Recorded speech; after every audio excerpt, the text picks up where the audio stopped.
When I was 17 years old, I lived in a rural area in England. It was a small village, if you could even call it that. There were just a few houses and a small store. The closest school was in the next town over, and it was over a half hour away, so every morning I would have to get up at 6 a.m. to catch the bus. It wasn't all bad though, because there were two other kids my age who lived there, Connor and Courtney.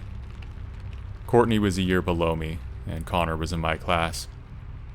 We took the bus together every morning, and over the weekends and holidays, we would hang out at each other's houses and loiter around the shop. At the time, I had a cat I had gotten for my 15th birthday. His name was King, because he looked like a king. He was a huge white cat with green eyes and an attitude. I loved that cat very much, so when he went missing, it really messed me up. I spent weeks crying my eyes out, waiting for him to come home, but he never did. Soon I started to hear that a lot of the neighbors' cats had been disappearing as well. None of them had been found on the roads, so people assumed that a fox had gotten them. It was the weekend, and me, Connor, and Courtney had become bored of hanging around at Courtney's house, so we decided to go exploring. That meant that we would walk around on one of the back roads until we got completely lost, and then we would try to find our way back. That was a silly game that we would play sometimes, but it was fun. We were going up a back road where we had never been before. We eventually came across a path leading off the road. It was unkempt and looked like no one had used it for years. We went down the path excited to see where it led, and we got even more excited when we found an old rundown house at the end. The door was open and barely standing. Connor carefully moved it aside, and we went in. The place had a putrid smell, and I'm pretty sure it retched a little. Everything was filthy and falling apart. Just being there gave me a weird, sick feeling in my stomach. Something didn't feel right. Courtney must have felt it too, because she immediately began to complain that we should leave. I would have left if I hadn't been trying to impress Connor, who at the time I had a huge crush on. So instead of agreeing with her, Connor and I called her a wuss and teased her until she agreed to come with us through the rest of the house. We went through what looked to be the living room. It was covered with dirt and piles of trash. The smell got worse as we made it to the bottom of the stairs. Courtney made it clear that she didn't want to go up there, but when we told her to wait for us at the bottom, she made it clear that she didn't want to do that either, so we all went up together. Courtney was clinging to my arm, and I was clinging to Connor's, who went up first. At the top of the stairs, there was a corridor with 3 rooms. It was just as filthy as downstairs, and the smell was even worse. We went into the first room, Connor first, and when he stepped in, he froze. I looked over his shoulder and nearly puked. The room was full of decomposing bodies of what looked to be cats, all piled up against the wall. The stench was horrendous. I heard Connor whisper, "Oh crap," under his breath.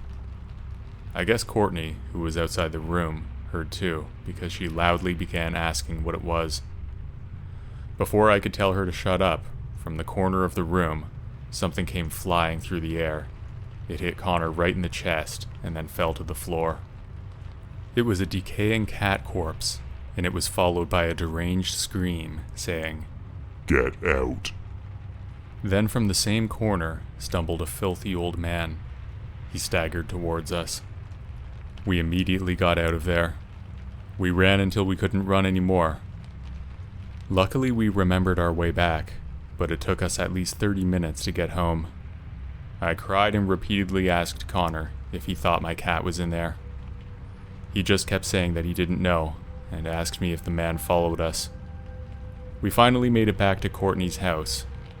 We quickly explained what happened, and Courtney's mom called my mom, Connor's mother, then the police, who came by a couple hours later and took statements. Connor told me that they came back a few days later and said the cats were there, but there was no sign of the man. When I was visiting my mother earlier this month, my boyfriend and I went to check out the house, but it had been knocked down.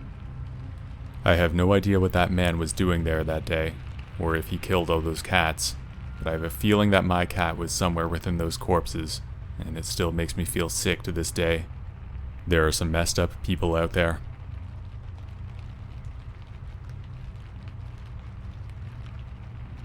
I was around 16 at the time, and I was attending a new secondary school.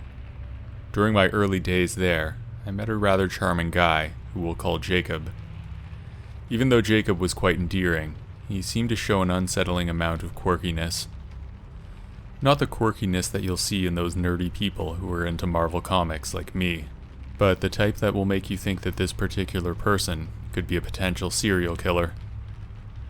Being the pushover and overly friendly person I was, I put that aside and became friends with him.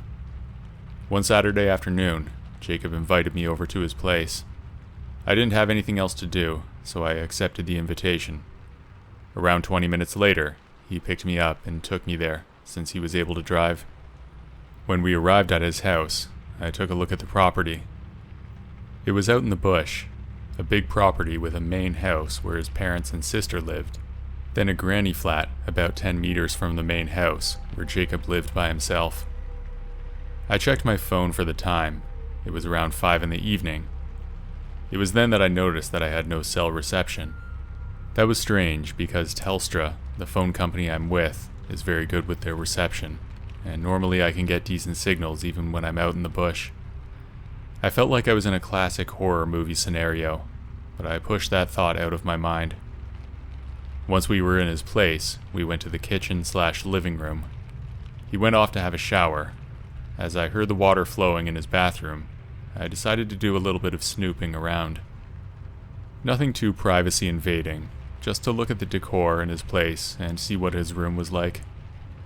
In the midst of my snooping, I saw various things. His old jersey from when he used to play rugby, a few paintings he did, since he's an art student, and a photo booth style photo of him and what looked like an ex-girlfriend. The creepy part, though, was his room. I stepped into his bedroom. At first it seemed normal. There was a bed with a nightstand, a desk with a high-tech computer and camera, stuff like that. But as I looked closer, a half-open drawer in his nightstand caught my attention.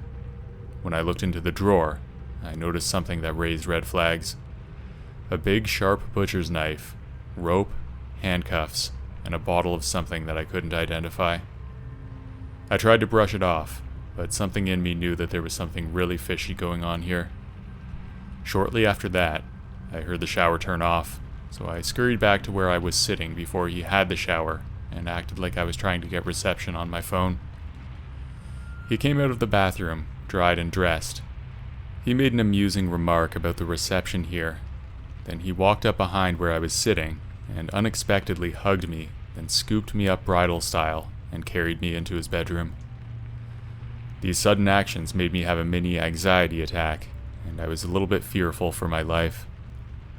After he placed me on his bed, Jacob proceeded to go to the tripod next to his desk and prop his camera up on it, then directed it towards me. That made me want to get out of there fast. My heart was pounding in fear. I thought he was going to do something to me and film it all on camera to put it on the deep web, since he told me he visits it sometimes. I quickly took out my phone and pretended to read a text from my mom saying that I needed to come home right away. I lied to him and told him that my mom was coming to pick me up. Then I apologized for my unforeseen leave and bid him farewell before I rushed off his property. When I was 1 or 2 streets away, I had reception, so I called my next-door neighbor to pick me up, since my mom was out of town that night. Once my friend got there, I told her some made-up story of why I was there, and then she took me home. Ever since that incident, I was scared of Jacob, and I tried to avoid him from then on. After he graduated, I blocked him on all contacts, and never talked to him again. That night was the most fearful night I've ever experienced. Because of that, I'm more careful of who I spend time with, alone.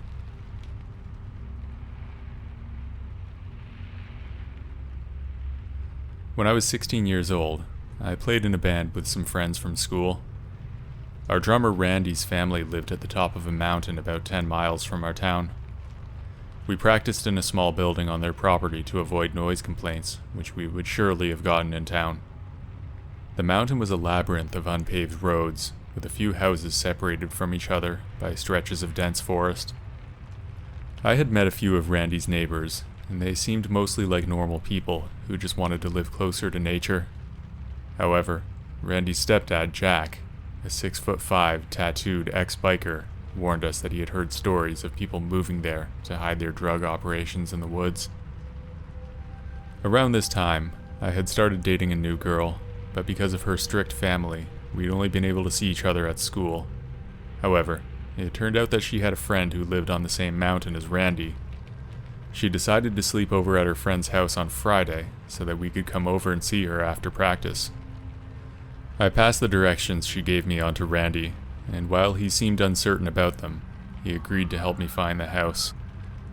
After our rehearsal was finished that Friday, Randy and I got into my car and started trying to follow my girlfriend's directions. After the first couple of turns, we were on a road lined with tall trees that completely blotted out the moonlight. We were supposed to turn off the road somewhere, but between the darkness and my girlfriend's vague directions, we had no idea which of the several narrow paths leading farther into the woods was the right one. After a few minutes, we decided we must have missed the road, so I turned around at the first house I saw to take another look. Once again, we couldn't decide which road was the one we were looking for. We didn't want to take a wrong turn and end up in the middle of someone's property in the dead of night, so we turned around at another house to make one more pass. It wasn't long after that I glanced in my rearview mirror and saw a pair of headlights quickly closing in, much more quickly than was reasonable on this rough dirt road in the pitch blackness. I mentioned it to Randy, but he waved it off. Probably just some crazy guy, he said, not exactly easing my nerves. Just let them pass, he added. I slowed to a crawl and pulled as close to the side of the road as I safely could, waiting on the car to pass. Instead of going around, though, it got right on my bumper. At this point, we were starting to panic, and I was becoming convinced that we had somehow pissed off one of the drug dealers Jack had warned us about. I sped up, and the car kept pace. When I accelerated even more, they finally passed, but rather than continuing on, the driver performed a perfect bootleg turn, sliding to a stop a few yards ahead, now facing my car, with their high beams on. Needless to say, Randy and I were losing it, screaming random obscenities for a few seconds before either of us was able to think straight. Summoning a driving skill I didn't know I had, I threw the car into reverse and floored it. I somehow managed to get turned around in the direction of Randy's house without ending up in a ditch. I think I took the other driver by surprise, because we had a pretty good head start before he took off in pursuit. At the speed we were going, it only took a couple minutes to get back to Randy's house, but the other car tailed us the whole way. We whipped into the driveway, almost jumping out of my car before it stopped. The other vehicle, which I could now see was a police car with the lights and markings removed, slid to a stop behind us, blocking us in. Randy and I sprinted for the front door, and did the only thing we could think to do in our panicked state. We yelled for Jack to come out and save us. Jack, who was sitting in his recliner, watching TV, wearing only a pair of shorts, calmly got up and walked out to the front porch. As he did so, a chubby old man, probably in his late 50s, climbed out of the other car, but immediately stopped behind his open door when he saw the big, half-naked biker dude who was now standing between him and us. It only took a few questions from Jack, who was actually a nice guy, before our pursuer was reduced to a stammering, nervous mess. It turns out that, unknown to me, both times I had turned around, it had been on his driveway. After seeing my headlights for the second time, he decided to chase us down, assuming we were up to something illegal. After explaining himself, he angrily informed us that he was a retired state trooper and that he had radioed the police to come and arrest us for trespassing. He then jumped back into his car and took off. Unsurprisingly, no police ever arrived, and we ended up laughing the whole thing off as a random encounter with a crazy but harmless old man.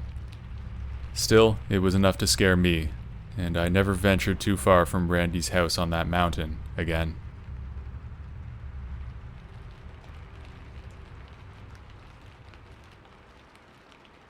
I grew up in a large city. My parents and I lived in a 2-bedroom apartment, and I was an only child. Some may think that would be lonely, but it wasn't. We were right in the downtown core, and that means that there were always people around, and lots of other kids my age. My best friend was Alex, and he lived in a different building, but not far away. Alex didn't like the city, and he often talked about moving away somewhere where he could have more space and experience nature. We were best friends all the way up until the end of high school, when I moved away for college, and Alex went backpacking all over the world. He was very free-spirited, and I was more pragmatic, which would explain our different choices after graduation. We did stay in touch over the years, though, even though we hadn't seen each other a single time since I was in high school. After I graduated from college, I found out that Alex moved to a small town a few hours away from where I was living. It wasn't long before I planned to visit my old friend. I drove out there for a weekend in the summer when my work was slow. I took Thursday and Friday off that week and planned to go on Thursday afternoon. When I got to the town, I was struck by how remote it really was. The place was in the middle of nowhere. It was a quaint town surrounded by forests and lakes. It really was beautiful, but aside from a decent bar, there really wasn't much there. The population was only a couple thousand. The houses were cute, and spread around on several winding streets that converged on a picturesque town center. I drove slowly through the main area, then stopped to check my phone for directions to Alex's house. I made it there and knocked on the door. When I heard footsteps approaching the door, I actually got a little nervous. I hadn't seen my friend in so many years. What if he had changed and we didn't get along anymore? That would be hard to handle. The door swung open, and Alex stood there in front of me. Apart from a scruffy beard and a tan, he looked just as I remembered. Once we got to talking, it was like we were never apart. He was the same old Alex that I remembered from before. We decided to go for dinner and drinks at the bar in town. When we got there, we took a seat at one of the booths. For such a small town, the place was really busy. It wasn't a problem getting a table or anything, but I'd say there were at least 30 or 40 people there on a Thursday. As soon as we sat down, I noticed a guy at the table across from us. He was older than Alex and I, probably in his mid-40s. He wore a faded baseball hat and a gray t-shirt. He looked big, but I couldn't tell how tall he was because he was sitting down. I noticed him because he was really loud and obnoxious. I commented on it to Alex, and he told me that the guy's name was Ron, and that he had a really bad reputation in town. When the server went to Ron's table, he was very rude to her, and even insulted her for being too slow. I looked at Alex with a concerned expression. "Just ignore him, and don't talk to him," he said. I nodded, but I was really disturbed by what I was seeing. Rudeness to servers is one of my pet peeves, because my mother was a server. I know how hard they work, and it's upsetting to see the disrespect. We ordered our food, and actually had a really good night for a while. After dinner, Alex and I ordered a few drinks, and reminisced about the past. Ron was still there sitting across from us, and his behavior didn't improve. I could tell that he was drunk. It was difficult to ignore him, but I was really happy to be catching up with my friend, so it didn't ruin our night. It was late by the time we left the bar, and then we went back to Alex's house. He had set up a guest room for me at the front of the place. There was a window that faced the street, and he'd hung up a bedsheet over the window so I'd have some privacy, because otherwise you could see right in from the sidewalk. The glow of the streetlights formed an outline around the window, held back by the makeshift curtain. I lay awake for longer than usual, just looking at the ceiling. Suddenly, a faint scream ran out from the distance. It came from the direction of the bar. The noise was quite dampened by the glass of the window, so I couldn't tell what, if anything, the person was saying. It continued for several seconds, maybe a minute, and then it stopped. I lay there for a while, but then my curiosity was too much to ignore. I rolled out of bed and quietly put on my shoes, then snuck out the front door. As soon as I turned the corner, I could see a group of 4 men standing near the alley beside the bar. There was a streetlight nearby, so it was all out in the open. I hid behind a tree and continued to watch.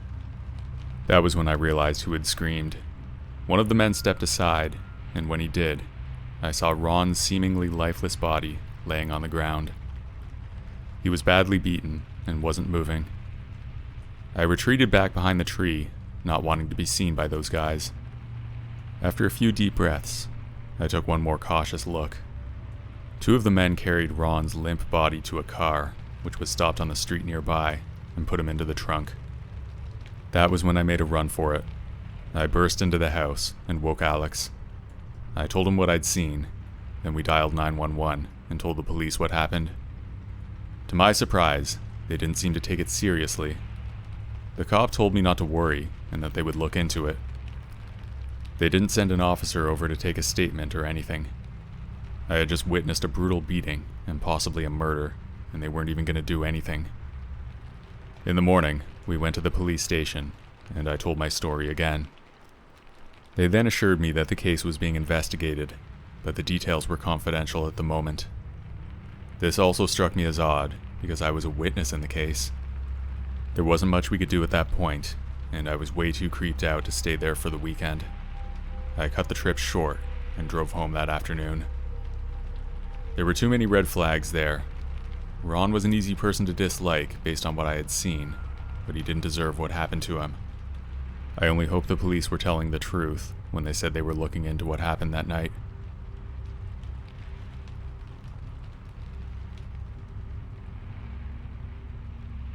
I'm a 23-year-old woman, and I'm half Cherokee, from Georgia in the United States. At the time of this story, my fiancé and I lived on a large farm in Maryland. We didn't use the farm though, we were just renting a small house on the property, and we were free to come and go around the grounds. I was only 19 at the time, and the only residents of our home were myself, my fiancé, our cat, and our dog. Our cat was a lunatic barn cat that we had rescued because I can't say no to animals that need help. Our dog was a loyal pit bull who was a sweet, cuddly, scaredy cat. She weighed about 75 pounds and was afraid of her own shadow. Our farm was situated on about 20 acres of land, and our driveway was about half a mile long. Usually when I would get home from work, I would take the dog for a walk. My fiancé would usually come too. Not that I was afraid to go out alone, it's just that he spends too much time playing video games, so it was good for him. After our driveway, there was a 12-mile long road through woods and farms until it finally reconnected with civilization. So it was safe to say that we were far away from other people, except our landlord, of course. The first miles were through open farmland, followed by a brief patch of forest. After that was about half a mile of wheat fields, and then a solid forest for 2 more miles. It started off like any other weekday evening. My fiancé and I returned home from work to our happy cottage and our happy pets. Harley, our dog, was frantic to go for a walk, so I quieted her and changed into my walking clothes. Then I asked my fiancé if he would join me. He said no. He had gotten home shortly after me, and he told me that he'd seen a coyote close to the field by our house. But as you may know, coyotes are mostly scavengers, especially out here on the East Coast, so I wasn't worried. Especially since I'm capable of defending myself. I called him a wuss, and then told Harley that we would have to go without him. We left the cottage and started walking towards the driveway. The sun was going down, and the October air had a chill in it. It rustled through the cornfields next to our long driveway. The corn was about 6 feet tall at this point in the year, and it was impossible to see through. I assumed my fiancé was just trying to scare me, because there's no way he could have seen a coyote in this field. Harley was enjoying her time in the field, tearing in and out of the corn stalks on our walk up the driveway. I knew that with as big a coward as she would alert me to any danger very quickly by running away. By the time I reached the end of the driveway, the sun had set, and the moon, which was already out, was shining high above the fields. It wasn't quite full, but it provided enough light that I didn't need to use my flashlight. We turned left down the road and proceeded across the first section of field. The first field was soybeans, and if you don't know, they're relatively short plants that nothing but a rabbit could hide in. Off in the distance, I spotted a few deer, but nothing alarming, so we relaxed and enjoyed our walk through the night air. I threw a stick and Harley brought it back over and over again. Typical dog and owner stuff. We reached the first small section of trees. Harley stopped and bumped into my leg, letting me know that there was something ahead. It wasn't a coyote or a deer, but there was a rabbit that had been hit by a passing car and was still struggling. As much as I hate to say this, there was no way that it was going to live, and honestly, it's probably what drew the coyote pack in. I knelt down by it, and using my knife, I quickly put it out of its misery, as my family had taught me. Then I let it pass into the next life. I felt sad, but somewhat relieved that all we encountered was a handful of deer and that poor rabbit. We continued our walk and passed into the next field. This was a wheat field, and the wheat was about ready to harvest, so it was quite tall and hard to see through. The field was quiet though, and Harley didn't do anything, so I figured that the coyotes had passed on, if there had been any to begin with. We rounded the corner of the field and onto the next area with wheat on our left and forest on our right. The air seemed to go still. Harley got closer to me, and I heard a rustling in the wheat field. I saw 3 tails circling back towards the forest. The eastern coyotes are small, but in a pack, they can be pretty scary. Harley raised her hackles, and I yelled, "Get out of here! Go on!" as loud as I could. The coyotes were startled and scattered off into the trees. I decided to turn around and get out of there before they decided to regroup. I'm brave, but I'm not going to walk into a darkened forest with a coyote pack and a cowardly pit bull. We turned to head back, and again, I heard a rustling in the wheat. A confused coyote, maybe. I thought it must be, but no. Harley was standing still, staring at the wheat, and I whistled for her to come to me. That high-pitched, ear-piercing, 2-fingered whistle. That snapped her out of it for a second, and then my whistle was returned from inside the wheat. All of a sudden, all of the family legends I'd heard came flooding back to me, and I expected to see a tall, thin creature emerge, but nothing did. I didn't smell rotting meat or feel a sense of dread. Instead, I was transfixed with fear and curiosity. I whistled again. The whistle was returned again, very human sounding, but at the same time, not. Against my better judgment, I said hello. My voice replied, hello. My hand on my knife, I said show yourself. But all I heard was silence. No bugs, no coyotes, just my own breath. Slowly, the rustling started again, and I turned on my flashlight. I shined it into the wheat field, and what I saw confuses me to this day. Animal eyes. That green-yellow reflection of light was cast back to me, but what it was connected to didn't make any sense. There was a girl, no more than 14 or 16 years old, crouched in the wheat. She wore what I think must have been some kind of deer skin or fur. She was very thin, and looked like her skin had never seen sunlight. Her hair was long and tangled with wheat and leaves. Under any other circumstances, I would have said she was beautiful, but at the moment, she was terrifying. We stared at each other for what must have been a solid minute or so, but it felt like much longer. Suddenly, I heard the unmistakable coyote howl from the forest. Both of our heads snapped towards the noise, and immediately, I heard her take off into the wheat towards the sound.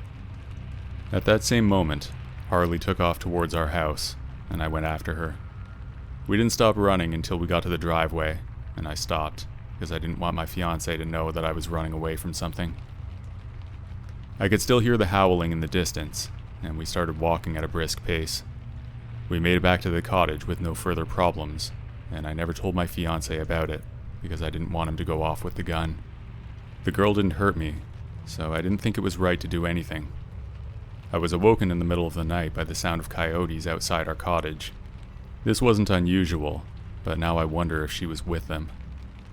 When I was coming home from work about a month later, I stopped obsessing about that night, and I almost felt I had imagined it. But then I had to slam on my brakes to avoid hitting something in the road. It was dark, and when my headlights hit its eyes, they reflected green and yellow. It was like a large coyote. It just stared at my car for a moment, and then ran off into the woods. I know this sounds crazy, but I still wonder if that was her.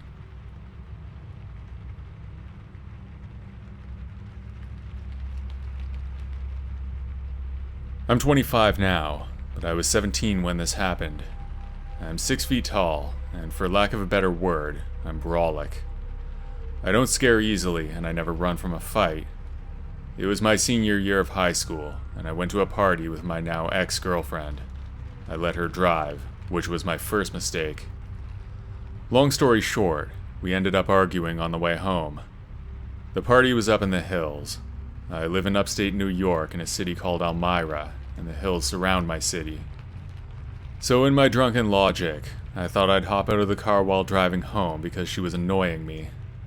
I quickly realized that this was a bad idea, because it was still a good 30-minute drive from my house. But in my drunken pride, I refused to call my girl back. By then, it was about 2:30 a.m., and I was trying to call my friends to come and pick me up. Hardly anyone was answering. I finally got a hold of my friend Tyler. He said he was going to be on his way in a minute, and that I should just stay on the road that I was walking on. I started playing music on my phone and walked. There were woods on both sides of me.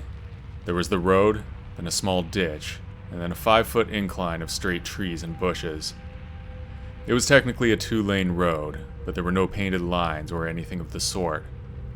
I started hearing noises coming from the woods on my right. I turned off the music and stood still. I heard something moving, probably around 15 feet to my right, but the sound stopped a couple seconds later. It was like whoever it was didn't realize I had stopped and caught myself. I stood there for a minute, then brushed it off and started walking down the middle of the road in case there was something there. Since I was drunk, the normal warning bells that should have been going off weren't.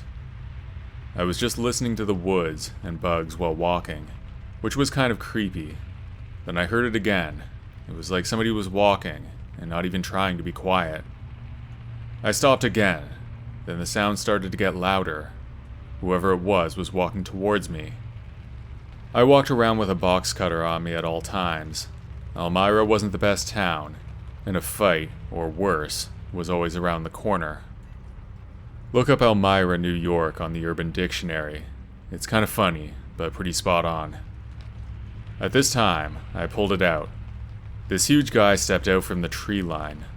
Like I said before, I'm a well-built guy, and by no means small. This guy towered over me though, and on top of that, he was raised up by about 5 feet.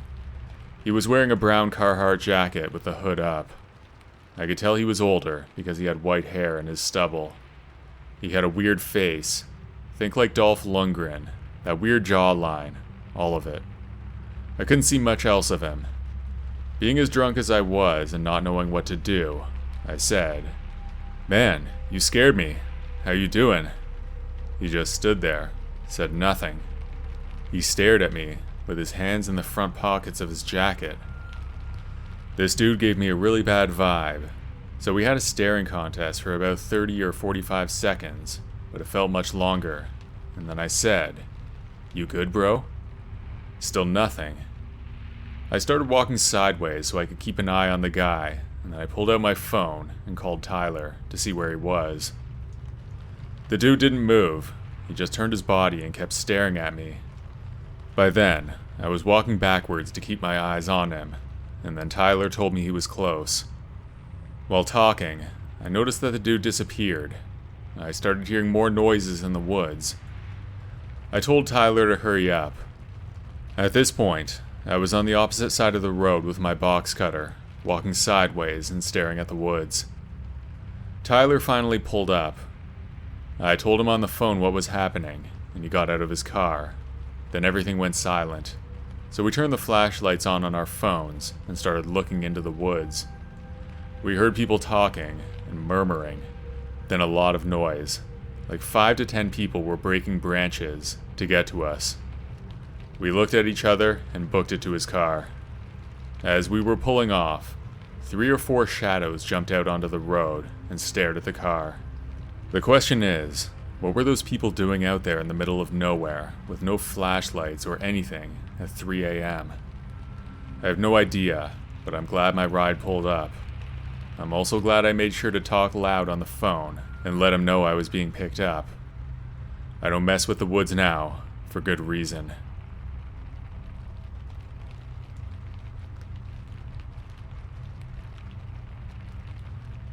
My dad had always been really into camping and nature.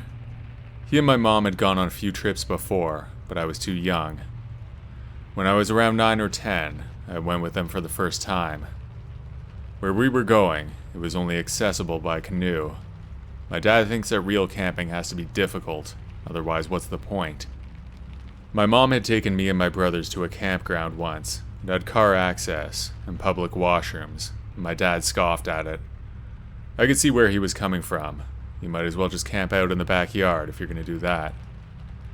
We planned to spend 3 nights in the wilderness, fishing and hiking, and enjoying the great outdoors. We spent a day hiking and paddling in, and eventually we found a good spot right on the water. We set up camp on the first night, and my parents built a fire as the sun began to set. After dinner, I was tired and I went to bed early, leaving my parents to enjoy the peacefulness of the wilderness. As I drifted off to sleep, the sounds of the forest lulled me into a peaceful slumber. But in the morning, everything was very different. I woke up to the sound of my parents tearing down camp and packing up our canoe. They were already up, and I was alone in the tent. It was only dawn, and we were supposed to stay for 3 nights, so I was confused. I went out and asked them what was going on, but they just told me that we had to leave early. They didn't even offer an explanation, and I could tell they were on edge. I had no idea what the problem was, but I went along with it. We spent the day paddling and hiking out the same way we came. It was frustrating. I felt like we had worked so hard to get there, and now we were just leaving. I complained the whole way back. I'm sure it was really annoying, but my dad wouldn't tell me why we had to leave. Eventually, I let it go, and I forgot about it. Years later, my parents finally told me what happened that night. While they were up around the campfire, a man appeared from the woods and walked up to them. Like I said, it was a really remote area, and you had to canoe to it. There were other sites around, but they were all accessed from the water, as far as I knew. It was really weird for somebody to come out of the woods, and there were no real trails there. They told me that the man was older and dirty, like he had been out there for a long time. My dad also noticed that he had a gun on his belt. He asked my parents for food. He was very polite and calm, they said, but it was still really creepy. They didn't want to provoke him, so they gave him some food and water. After that, he thanked them and walked back into the woods. They stayed up all night around the fire, too scared to go to sleep. We still have no idea where he came from, or where he went. If he was just another camper from another site, then why would he show up in the middle of the night? He must have realized how creepy that would be. I have no idea who he was, but my parents definitely made the right decision to get out of there. Hearing this story sent shivers down my spine. It was like something out of a horror movie. I couldn't help but wonder what would have happened if the guy had decided to do something more sinister. We were sitting ducks out there. Neither of my parents carry a gun, so whatever that guy wanted to do, he would have been able to do. We couldn't stop him.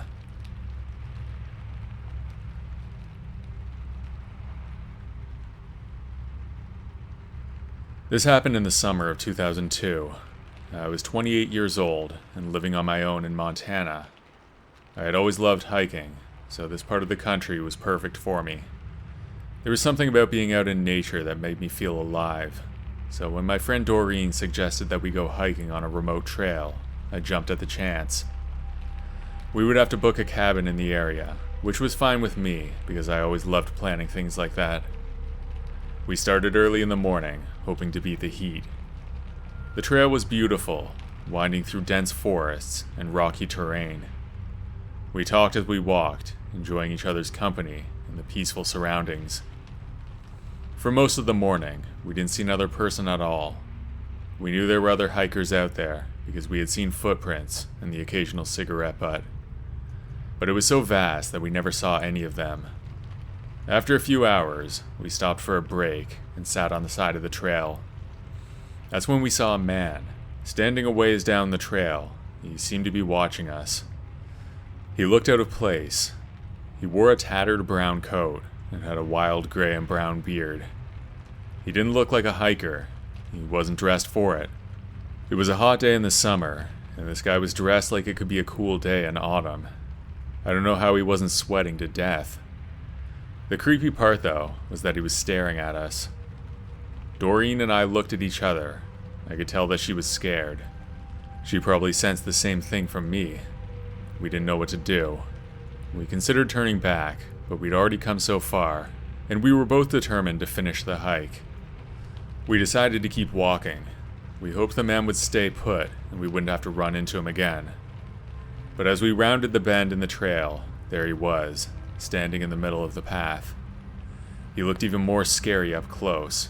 His eyes seemed to bore into us. He didn't say anything, just stared at us with a strange intensity. We tried to walk around him, but he stepped in our way. Doreen and I both felt a sense of dread wash over us. We knew something wasn't right. Suddenly, he lunged at us, and we both screamed. But then he just laughed, revealing yellow crooked teeth. Relax, ladies, He said, I'm not going to hurt you. but we didn't believe him. We squeezed past him and ran down the trail as fast as we could. We didn't stop until we were out of breath, and we couldn't hear his footsteps anymore. We continued on the trail, our hearts racing. We didn't see the man again, but we constantly kept an eye out for him. We went back to our cabin that evening. We were spending the night there, and heading back in the morning. There was no TV, and this was before cell phones. There was an old radio, though, and we were listening to a local station. We heard a news report on the radio about an escaped criminal who was on the loose in the area. He had been targeting hikers and campers. They never got specific about what he was wanted for, though. Our minds filled in that part, and we assumed the worst.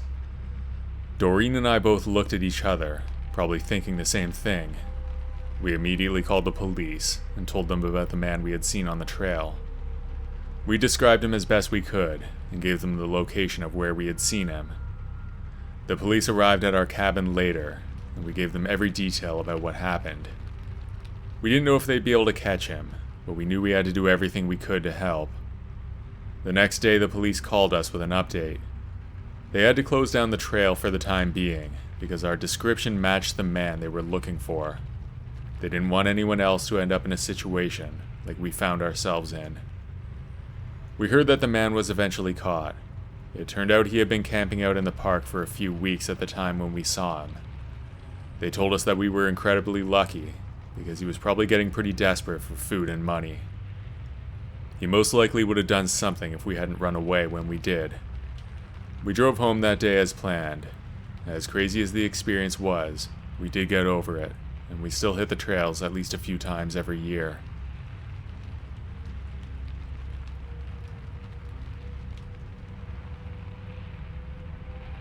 To understand why my mother and I were at Whitlock Lake, I have to give you some background on us.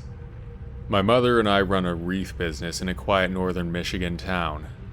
Violent crimes are virtually non-existent. It was fall, and around this time of year, the forests in Michigan become rich with color. This day was full of warmth and color. Instead of buying pine cones for decorating the wreaths, we decided to go foraging for them in our local woods. I knew about Whitlock Lake from my high school days. Some of my friends and I went there a couple times to party. It's a small camping area with about 3 sites. The lake is connected to a bigger lake a few miles down the road. It's in a small old logging town called Jennings, population 20, maybe a little less or more. The times I went out there in high school, there was never a strange feeling in the air. The day my mother and I went to forage, the air was thick with fear, and we felt like we were being watched. We thought maybe it was just a small woodland creature hiding and watching, waiting for us to leave, so we continued. About an hour went by, and we decided to move on. We moved to where the forest meets the water. There were cute little tiny baby pine cones there that we used for our tabletop wreaths. Shortly after, we found ourselves on the edge of the lake. We heard a few gunshots from across the lake. Like I said, this was northern Michigan, so people were getting ready for hunting season around this time, so we shrugged it off. We got into our car and moved down the trail. When we got out of my car, I noticed quite a few shotgun shells on the ground. Again, it's not uncommon to find shells of any sort on the ground this time of year, so we continued. We were at the end of the trail, with the last 2 campsites on either side. We continued foraging for about 20 minutes. As we walked across the trail to the next site, we noticed something very strange. At the opening of the campsite, we noticed a tall 5 or 6 foot wooden pole. On the top of that pole, we saw 2 leather straps wafting in the wind. To us, that was strange. Why would somebody want leather straps on a pole? Of course, we put it out of our minds and continued. A short while later, we stumbled upon an old beat-up mattress that looked like it had been there for a while. As we got closer to the mattress, the ground around it was very mucky. As soon as you stepped somewhere, you sunk about a half foot down. People dump garbage in the woods a lot up here. When we started walking past it to get to the other pine cones, this horrible smell seeped into our nostrils. We both looked at each other at the same time, and then got out of there. By then, we were scared out of our wits. As we were driving out of the trailhead, we were met by a guy in a red Cadillac-type vehicle. The look on his face really scared us. Maybe it was a coincidence. Maybe it was all in our heads. I would like to think that my mother and I have a good sense for that sort of thing, and we got out of there just in the nick of time. Needless to say, my mother and I have never been back to that lake, and we don't plan on going back anytime soon. About a week later, I couldn't hold this event inside me anymore, and I called the cops and recalled the incident as best I could. They said they would look into it, and I haven't heard anything since. This happening still haunts me to this day. I'm always thinking of what may have actually happened out there.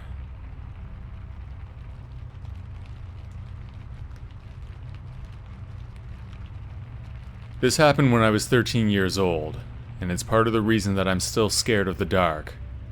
It's also the reason that I won't go into a cellar, a crawl space, a basement, or any kind of space that's dark and damp. Before I get to my experience, some backstory is in order. Our mom remarried to a man, let's call him Dave, and they decided to move my brother and I to a different state away from our family. Before they got married, Dave attacked our father with a knife, and our father shot him. The gun had buckshots in it, so it was more of a scatter gun than regular bullets, thank God. Anyway, they found this 2-story house in Virginia, close to State Park. They told us they got an amazing deal on it because it was situated in the backwoods, away from everything and everybody.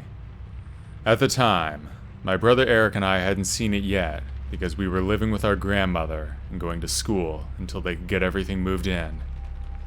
I didn't want to go because I didn't like the man that our mother had married, but being a kid, she wasn't about to listen to me. The day came when we had to go, and I absolutely threw a fit because, like I said, I didn't like this man. We traveled 3 hours to our new home, and when we got there, my brother and I finally saw this amazing house. It was 2 stories, the basement being the bottom floor, and the house on top. When our mother said it was away from everything and everybody, we had no idea that she meant it was so remote that we would be living out in the boondocks. This house was 5 miles away from the main road, and it was surrounded by dense forest. The house layout went like this, and it's important to remember. The basement was the whole bottom floor, and it was huge. It had one entrance with little windows all the way around it. You had to go up these huge wooden steps to a wraparound porch. Straight in front of you, going up the steps, were 2 huge white French doors. That was the main entrance. If you went in the front door, you would be in the dining room. Now you could either go straight into the kitchen, or you could go down a step to the hallway, which leads to the only bathroom, the basement door, and the back door. Or you could go right into the living room. My mom and Dave's room was off to that side. You could go through an archway to my room, which was on the left, and Eric's room was on the right. This house also had a wraparound porch. All of our windows were at least eye level when standing anywhere on it. My brother and I had rooms towards the back of the house, and when you looked out our windows, you could see nothing but forest. My first experience living there happened around a month after we moved in. Everyone was in bed, but I was up playing video games and listening to music. I had heavy blinds over my window. Sometime after 1 a.m., I started to get sleepy, so I turned everything off and laid down in my bed. It was quiet, except for some crickets chirping. I was dozing off when I heard something. I opened my eyes, thinking maybe I had dreamed it. Then I heard it again. It was 3 thuds. It sounded like boots on the back porch, walking back and forth. I couldn't believe it. My heart was beating like a drum. I was terrified. I couldn't move. I was so scared. Then the foot thuds stopped. They stopped right in front of my window. A minute passed. Then I heard something or someone whisper, "Christina." It sounded like a man, but it also didn't. It's hard to explain. It sounded unnatural, like a growl. At this point, I was shaking and had thrown my covers to the side. I had my door open, and I could see Eric asleep in his bed. Then whatever it was started tapping on my window, and I ran to my mom and Dave's room. I banged on the door and screamed for them to get up. My mom and Dave came out of their room with sleep-filled eyes, asking me what was wrong. I still have no idea what I said, but I know it was something to the effect of somebody's trying to get into my window. Dave grabbed his flashlight and went to the back door. I stayed with my mom. He was gone for a while. When he came back, he said there wasn't anyone or anything that he could see outside, and he didn't see any prints anywhere. I was beyond freaked out and didn't sleep that night. The next thing that happened didn't happen to me, but it happened to my brother. He was 7 at the time, and my mom was making him sleep alone in his room at night. I would always leave my door open to make him feel a little better. One night we all went to bed as usual. He said he was laying in bed, nearly asleep, when he heard something at his window. This was around August, and it was hot. The house had no air conditioning, so his window had a screen over it that he would raise slightly to let some air flow in. He heard something at his window, and he raised up to see what it was. He thought it may have been an animal. When he looked, he saw a man's face, but with yellow glowing eyes. He screamed bloody murder and ran from the room again, banging on our mom and Dave's room. Dave grabbed his light, and again, went in search for whatever or whoever was at the window. He came back like last time with nothing. Again, that night my brother refused to sleep in that room, and he started sleeping with me. A month or 2 went by, and one day, Eric and I came home to an empty house. Our mom and Dave had gone somewhere, and would be back a lot later than they thought. I used my key and let us in. My brother went into the living room and planted himself in front of the TV. I took my stuff to my room and noticed Mom hadn't gotten my laundry done. I decided to do it myself to help her out. I got my brother's laundry and headed to the basement. When you opened the basement door, you had to switch the light on to go down. The steps were wooden and there were no rails. When I opened the door, I switched on the light, but nothing happened.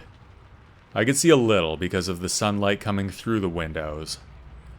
I made my way down the steps carefully and switched on the lights at the bottom of the stairs.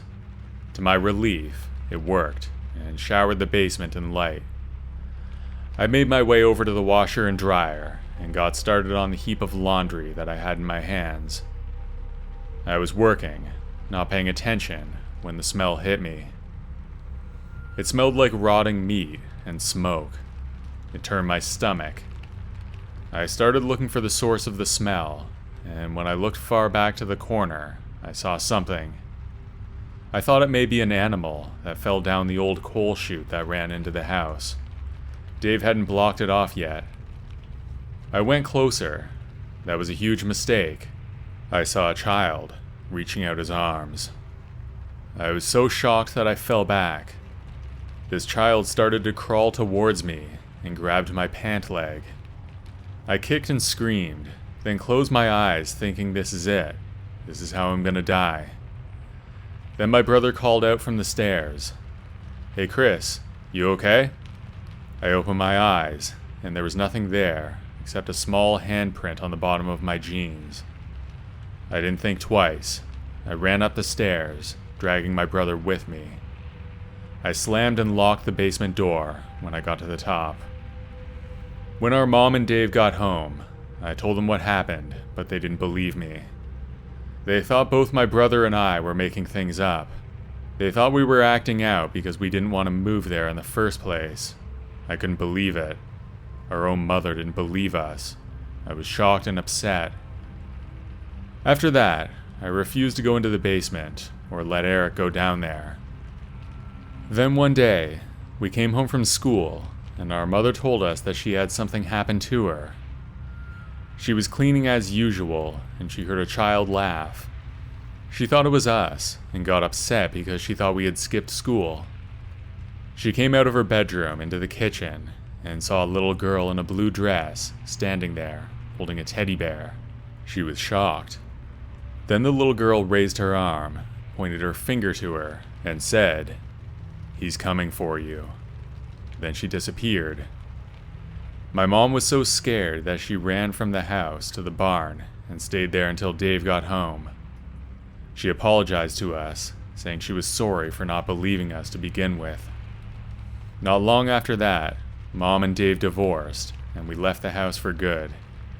Dave tried many times to sell the place, but he couldn't because of its history. Apparently, a family living in the house sometime in the late 70s had some trouble, and the father went crazy. He shot the mother and one of his 2 daughters. The other one went into the basement to hide from him when he set the kitchen on fire. The little girl tried to get out of the basement, but the doors were locked. Before she could break a window, the smoke got her, and she passed out. She died in the fire. Dave lived in the house until he died a few years later, and passed the house down to his son. Since they couldn't sell it, it still remains in the family. I know I'll never be back to that place ever again, and if some naive person does happen to buy it, I only hope they don't go through what we did.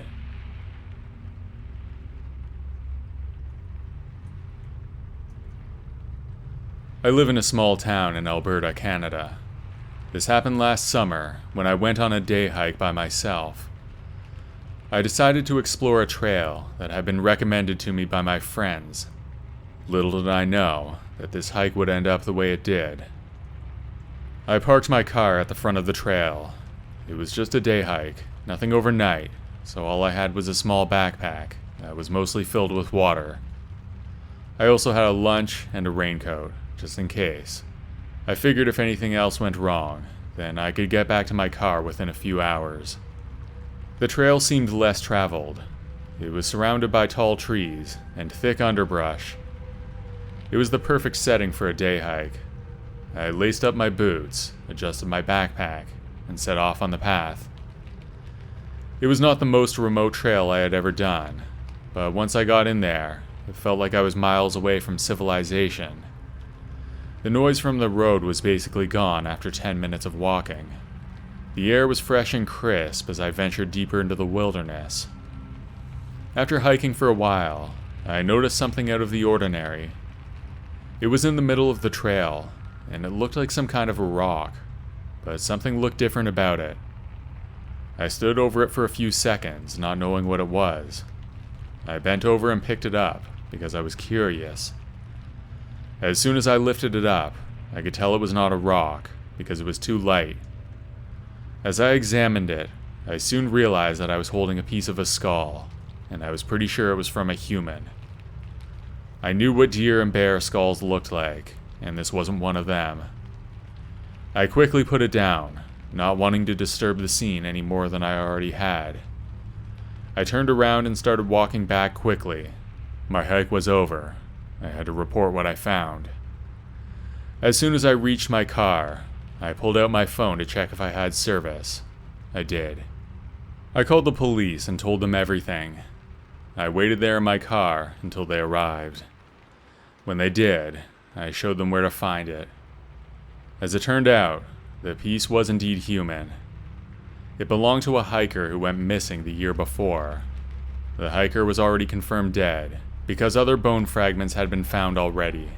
They were scattered about the area by animals, so it's unlikely that the entirety of the remains will ever be recovered. This discovery was a dark reminder of what can happen out there in the wilderness. Nobody knows what the cause of death was for this individual, but foul play was never suspected.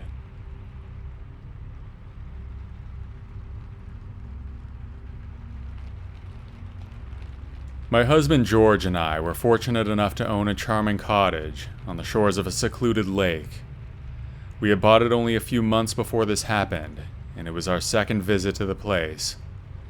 It was surrounded by trees, and there was a long dirt road leading up to it. There were no neighbors for miles, and the lake was pretty close to private, even though it was technically public land. We didn't own it. The cottage itself was a quaint structure, with weathered wooden walls that exuded rustic charm. Inside, it was still sparsely furnished, with just a single sofa in the living room area. The kitchen had an old refrigerator that was propane-powered. We tried not to use it too much. The oven and stove was also propane. There were solar panels on the roof, but other than that, there was no electricity. There were large windows at the back that offered wonderful views of the scenery, including the lake. We cherished our solitude out there. I had retired that year, and George was still working part-time. We were planning to spend a lot of time out there, and we loved every minute so far. However, one day, as we enjoyed a morning coffee on the porch, George's eyes caught the sight of an unfamiliar figure in a small boat drifting along in the water. It was a perplexing sight, because we had never encountered any other boaters on the lake before. Like I said, it was a secluded spot. The lake didn't connect to any other main bodies of water. We were really not expecting to see anybody. We waved at the man, trying to be friendly. He was about 200 feet away. To our surprise, he remained still and unresponsive.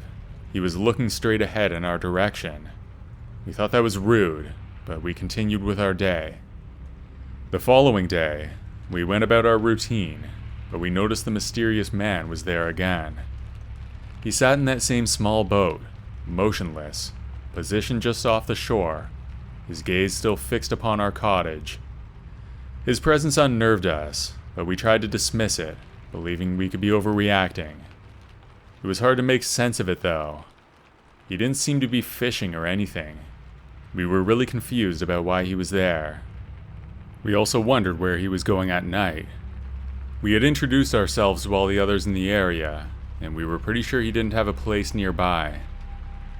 As twilight fell, George and I found ourselves drawn to the window, compelled to watch the man. It was almost completely dark, but the man was still there, just sitting in that small boat. By this point, George and I were seriously worried. We began to suspect that he was sitting there all night. We waited until around midnight. By then it was pitch dark outside. We couldn't shake the idea that the man was still out there watching our cottage. I was more scared than George was, but we both agreed that we had to check. Armed only with a flashlight, George ventured out into the night, his footsteps echoing softly on the wooden dock. I stayed back at first, watching from a distance. As the beam flashed across the water's surface, it fell upon the man. His face lit up in an eerie way. The intensity of his gaze was truly troubling. I grabbed George's arm when I saw that. Without saying a word, we retreated back to the cottage. We knew at that moment that it was time to leave. We stayed up that night, but we hardly slept. The following morning, we packed up, and we were eager to escape. The man in the boat was still there. When we got back to the city, we had a long talk about what to do. We called the police, but there wasn't really anything they could do, since it wasn't illegal to be there. We thought it could count as some kind of stalking or harassment, but that would be hard to prove. In the end, we continued going to our cottage, but we bought a gun for protection. It was a smart thing to have anyway, since there were bears in the area as well. This happened over 2 years ago now, and we haven't seen the man again, even though we spend almost half the year out there. We asked all the neighbors about the man, but nobody knew who he was, and none of them had experienced anything like that. We still don't know what it was all about, or what that guy wanted.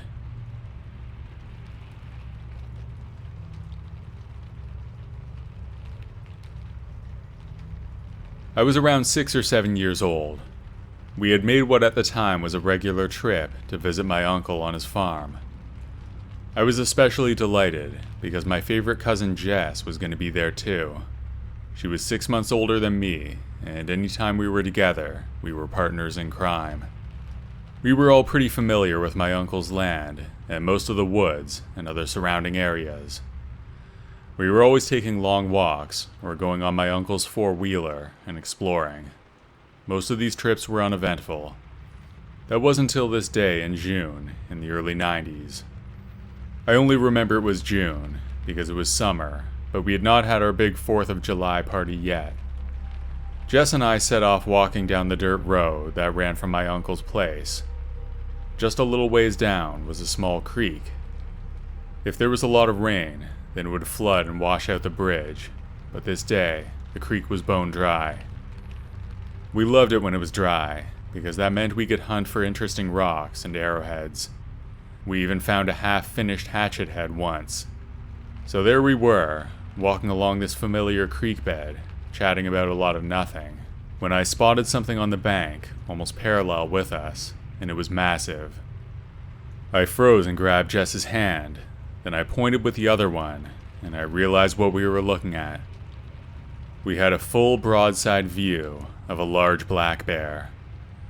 Jess clapped her hand over her mouth to stifle herself from screaming, and I bolted, holding my cousin's hand in a death grip as I dragged her away. At that moment, getting her out of there safely was the only thought I had. I ran as hard and fast as I ever have. Once we were out of the creek and on the road, we stopped and doubled over panting. We made eye contact and both burst out laughing. I think we laughed because if we hadn't, we would have cried. I broke the tension though, and we made it back home. We told our parents, but they didn't believe we saw a bear. We may have been kids, but we got a good enough look at it, and there was no mistaking what we saw.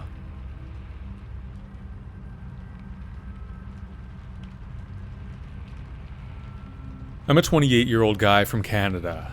I live in the Kamloops area of British Columbia. I have to travel a lot for work, and some of the places that I go to are really remote. I won't give too many personal details, but I work in forestry, so I'm really in the middle of nowhere a lot of the time. It can be quite isolating, but I usually don't mind. The story I'm about to tell you is something that almost makes me want to quit and get an office job. I was finishing work one day, and I was out on a remote logging road. It was just me and my black lab, Sunny. I had a work truck, which was a white Ford F-150. The roads out there can be pretty rough, especially in the rain, so you need something a little bigger for safety. The road was empty, and I hadn't seen another person all day. Most people in my position work with a dog for two main reasons. It helps with the loneliness, and it's good for scaring off bears. It was getting late, and the sun was setting. The last thing I wanted was to end up there after dark. That can be really dangerous, but I had at least an hour of sunlight, and it was maybe 45 minutes away from the highway, which had lights. I continued on slowly. The road was bumpy, and Sunny was trying to sleep on the floor of the passenger seat. Every now and then, I would hit a pothole, and Sunny would spring up and glare at me, as if it were my fault. Eventually, I passed a small turnoff. I wouldn't have paid much attention to it, but I noticed a vehicle about 50 meters off the road. My view was mostly obscured by trees and bushes, but it looked like a red truck. It was strange to see something like that. We were on Crown land, so it was technically legal to be out there, but it was not any kind of recreational area, and if somebody else was working, then I would have known. Also, since the sun was almost down, it wouldn't make any sense for anyone to still be out there. They'd at least be on their way out like I was. I continued driving, not paying it any mind. About a minute later, I saw something on the road. I didn't know what it was at first, but it looked like some kind of cable stretched from one end to the other. I pressed the brake pedal and stopped just in time. My truck jerked from the sudden stop, and Sonny got up looking annoyed. I patted his head, and he laid back down. A head pat is usually all it takes for him to forgive me. I opened my door and stepped out of the truck. I was losing light fast, but I could still see. My shadow was long on the road, so I knew I didn't have much time to mess around. I walked in front of my truck, and what I saw still terrifies me. It was one of those spike strips that the police use. It was laid out on the road, ready to puncture the tires of anyone who came by. My mind went to that truck that I saw a while back. It could only have been him. I quickly tried to move the thing out of the way, but it was heavier than you would think. I struggled with it for a minute, and I remembered that I had my rifle in the back of my truck. It was locked up and not loaded, so I knew it would take at least a few minutes to get it ready if I needed it. I wasn't sure what to do, get my gun, or work on moving the spikes. With a rush of adrenaline, I was able to move the spike strip just enough to get my truck by. I jumped in and sped away, slamming into bumps every few seconds. Sonny was not pleased. In all the commotion, I didn't even bother to look back on the road, so I have no idea if somebody was coming for us. I reported it to the police when I was in cell service, but they never caught the guys. It was pretty clear that it was some kind of trap. They probably just wanted to rob us, but being where we were, if that happened, I doubt they would have let us live. I would never have left those woods, and nobody would have found me. That's for sure.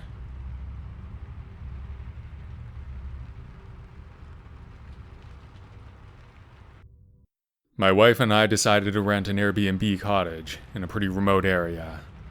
The spot was really secluded, with no other houses for miles. We were all on our own out there, but we were excited for a peaceful getaway from the city. I was 33, and my wife was 32. We lived in a small apartment downtown, and both worked in the city, so it was quite a contrast for us. When we arrived, it was just like the pictures. It was a small house with a rundown look on the outside. It was a faded blue color, and it looked like it badly needed a new coat of paint. It was perched on the side of a mountain, so even though we were in the woods, you could see a great distance. The cottage on the inside had a rustic charm. It was furnished with a simple setup, a small couch and coffee table. There was a bookshelf with some books, and a simple kitchen with gas stove. We were okay with the fact that there was no running water. We were prepared to enjoy the simpler way of living for a while.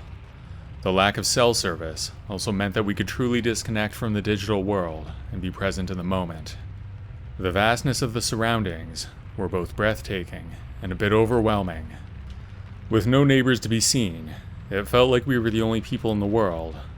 Nature stretched out all around us, and the peacefulness was a welcome change from the noise of the city. During our first night at the cottage, we heard some strange sounds coming from outside. At first, we figured it might be an animal walking around. It didn't bother us too much, and we thought nothing more of it. However, the second night brought a surprising and unsettling turn of events. We were just getting ready to go to bed when we heard a knock at the door. It caught us off guard, and my curiosity got the better of me. My wife begged me not to go, but I walked over to the door and opened it. A man was standing there. He was quite big, towering at least 6 foot 2 inches, with a sturdy build, a full beard, and broad shoulders. He was wearing a dirty plaid jacket and blue jeans. We exchanged a hesitant greeting, my mind racing to understand why he was there. I was also careful to be kind, because I didn't know if he was crazy. It was a tense moment, as I struggled to keep my composure. It was really uncomfortable. With a polite tone, the man asked if we could spare some food. The situation felt a bit unnerving, given our isolated surroundings. What puzzled us even more was that he seemed to arrive on foot, as we didn't spot a vehicle nearby. We also didn't hear one, or see headlights of any kind. We gathered what food we could spare, and offered it to him, trying our best to hide our apprehension. It was a weird moment, We were really hoping he would just take it and go. As we handed over the food, we exchanged a few words with him, then he turned around and walked away. We stood by the window and watched him slowly fade into the woods. After he left, we made sure to lock all the doors and windows. We didn't know what that guy was up to, or if he would come back. We were sitting ducks out there with no cell service. Our only way out was to drive down a narrow forest road in the dark. Not my idea of a good time.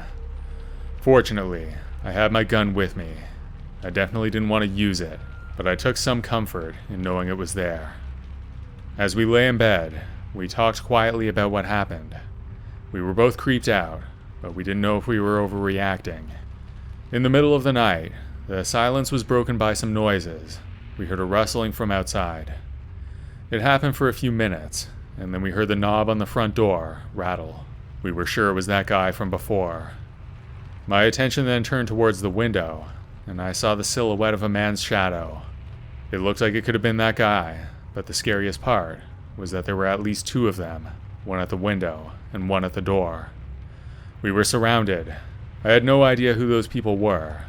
They started banging on the door and the window, leaving no question about their intentions. Those guys wanted in. I guess they wanted to rob us, maybe steal my car. Without any other ideas, I did the only thing I could. I grabbed my gun and flicked on the light switch so the guys would see I was armed. I pointed the gun towards the window, keeping my finger off the trigger. The glare from the glass prevented me from seeing him, but I knew he could see me. At that moment, the banging stopped, and I was pretty sure they ran away. My wife and I huddled together for the next few hours until the sun came up. When we went outside in the morning, we could see footprints all around the cottage. I would guess there were at least 4 of them, but who knows. We drove out that day and called the police as soon as we could. We also told the Airbnb host what happened. Any future guest of that place deserves to know what happened there.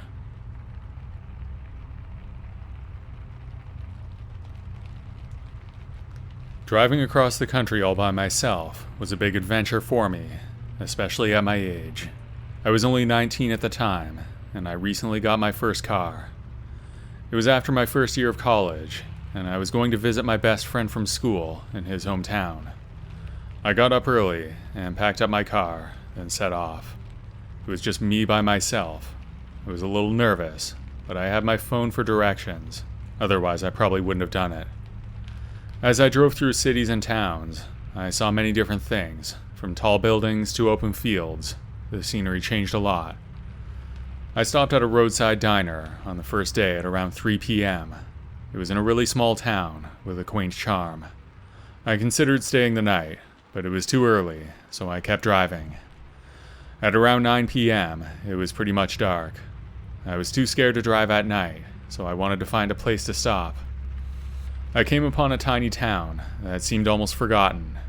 It was right in the middle of nowhere, and I hadn't seen another place in a long time. In this place, there was just a gas station and a small motel. It was unlike any town I had seen before. I couldn't spot a single person around. I actually wondered where everyone was. I guess there wasn't much of a nightlife scene there, so maybe it wasn't that unusual, I thought. As I pulled into the gas station, I looked around again. It was eerie how empty this place was. There were no busy streets or shops, just the faint chirping of crickets. I looked up to the gas station sign and could tell that it was closed. No problem for me. I could fill up in the morning. The motel had a bright neon sign, and I could tell it was open because the sign said so. I glanced around, half expecting someone to appear, but there was no one in sight. I had seen several houses on my way in. Some of them looked abandoned, others seemed better maintained. I shifted my car into gear, then pulled into the motel's parking lot. The lot was completely empty. I was literally the only one there. There was an office nearby, with the light on. I had a bad feeling about this place, and I questioned my choice to stop. But for the moment, I had no other option. I brushed off my concerns and stepped out of my car. As I entered the office, a musty smell hit my nose. The air felt stagnant and old, making me wrinkle my nose in response. Strangely, there was no one around. which added to the eerie atmosphere. The place appeared to have been untouched for a long time. There was a thick layer of dust on everything. I stood there for a minute or two, expecting someone to come out and help me, but nobody came. I rang the bell on the counter. It rang loud, and then I stood there waiting. The stillness and the musty smell hung in the air, making the office feel like a scene from a horror movie. I was half expecting Norman Bates to walk out, but he didn't, and neither did anybody else. I realized something wasn't right. It was totally possible that some lazy employee was asleep in the back, so I waited longer. Then I went out to my car and waited there for over an hour. That was when I decided to call the police. I didn't know if that was the right thing to do, but something felt off. I had to do something. Luckily, there was an officer on patrol, and he arrived in about 20 minutes. I talked to him for a few minutes, and then let him know why I called. Soon after, more police cars pulled up. I didn't know why so many appeared, but they began to scour the area in and around the building. Behind the building, they discovered a shallow grave where a body had been hidden. The place I had entered turned right into a scene from a crime story. I could hardly believe what I heard. It must have been a robbery of some kind. I'd be surprised if they had a lot of money in that place, but maybe there was some. I still have no idea when the crime actually took place, but my guess was that it was days before. I spent that night in the back seat of my car. Not the best night of my life, but it could have been worse. For the rest of my trip, I could hardly focus on anything else. When I arrived at my friend's town, I told him this story, but he didn't believe me until we looked it up online.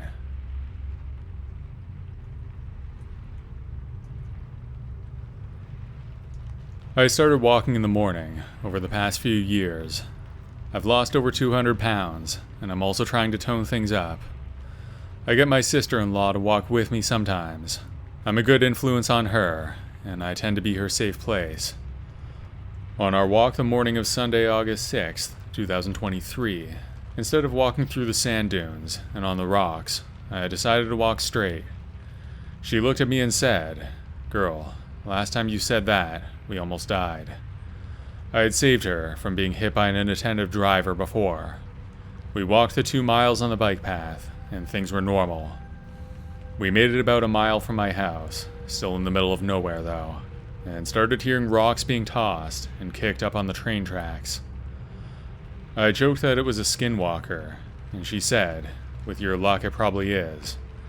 We laughed and continued walking. That's when we heard incoherent yelling. We kept listening and decided that there was a person up there. That was fine, but they didn't sound like they were of sound mind.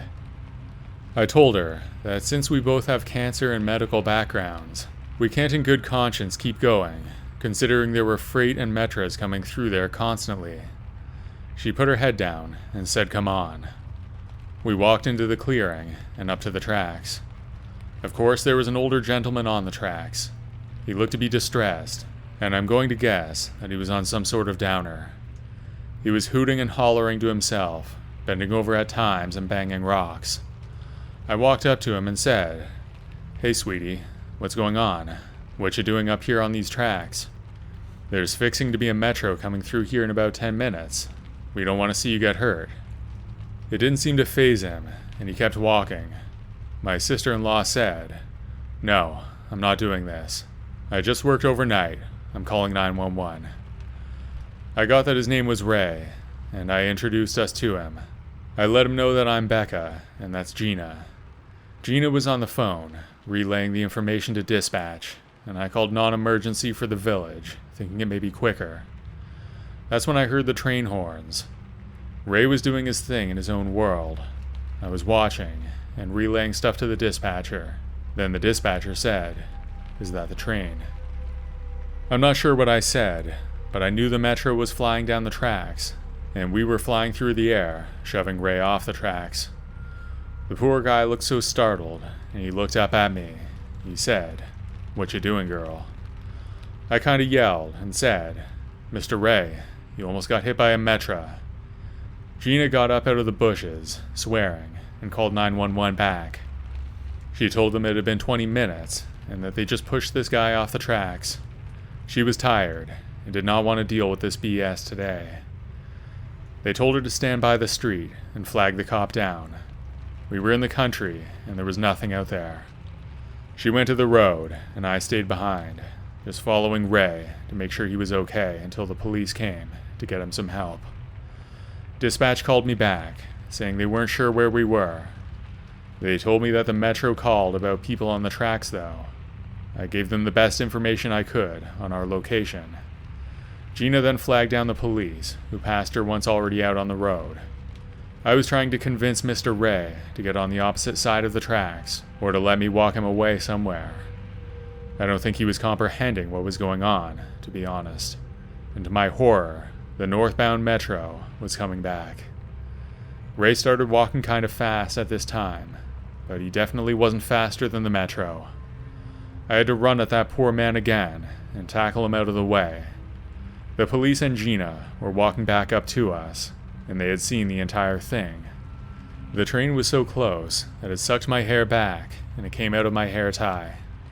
Ray's black and red flannel shirt was sucked halfway off his body, and his red shirt was torn. His face was black and blue. He looked up at me again and said, "What you doing, girl? I need a cigarette." I may have had 2 or 3 teardrops escape my eye. I looked at him laughing and said, "Ray, you're a nice guy. You think you can stay off the tracks?" I helped him pick up his belongings that flew everywhere. I got him his cigarettes and helped him light one. The police took our names and numbers. The second cop looked at us and said we were good to go. He specifically looked at me and said, "Don't play hero next time." I looked at him, smiled and said I will. I touched Ray's hand and said, "Sir, I'm sorry we met like this. Please take care of yourself." We walked down off the tracks. Gina looked like she was going to bawl. I hugged her and told her she was safe and okay. I said I'm sorry that I scared her. She looked up at me and said, "I thought you were a goner." We came up the hill and saw you running and the train coming. It passed and you were on the ground. I hugged her again and reminded her that I'm stubborn and enjoy challenges. This could have ended so badly, and I'm extremely grateful that it didn't. We were all bruised up and sore, but I can heal from that. I don't know if Mr. Ray got help, but we did see him getting into the back of the police car. I probably won't come across this gentleman again, but I hope he does get help and stays safe.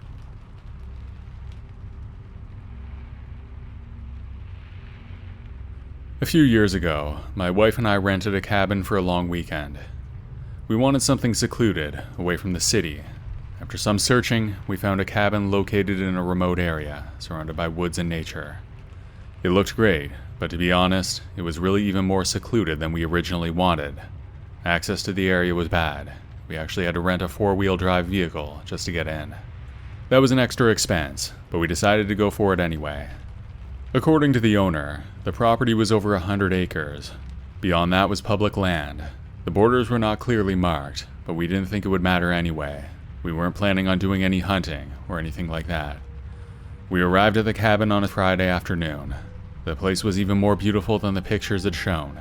It had a rustic charm and a spacious front porch with a cozy interior. After settling in, we spent the rest of the day relaxing and exploring the area. We went to bed early and fell asleep right away. The next day, we decided to go hiking on some trails that were close by. The woods behind the cabin was dense, and there were many well-worn trails running through. After a couple of hours, we stumbled upon what looked like a makeshift campsite. There was a clearing and a fire pit that still had some warm embers, so we knew somebody had been using it recently. That struck us as odd. We were supposed to be in a secluded area, and we were pretty sure we were still on the cabin's private land.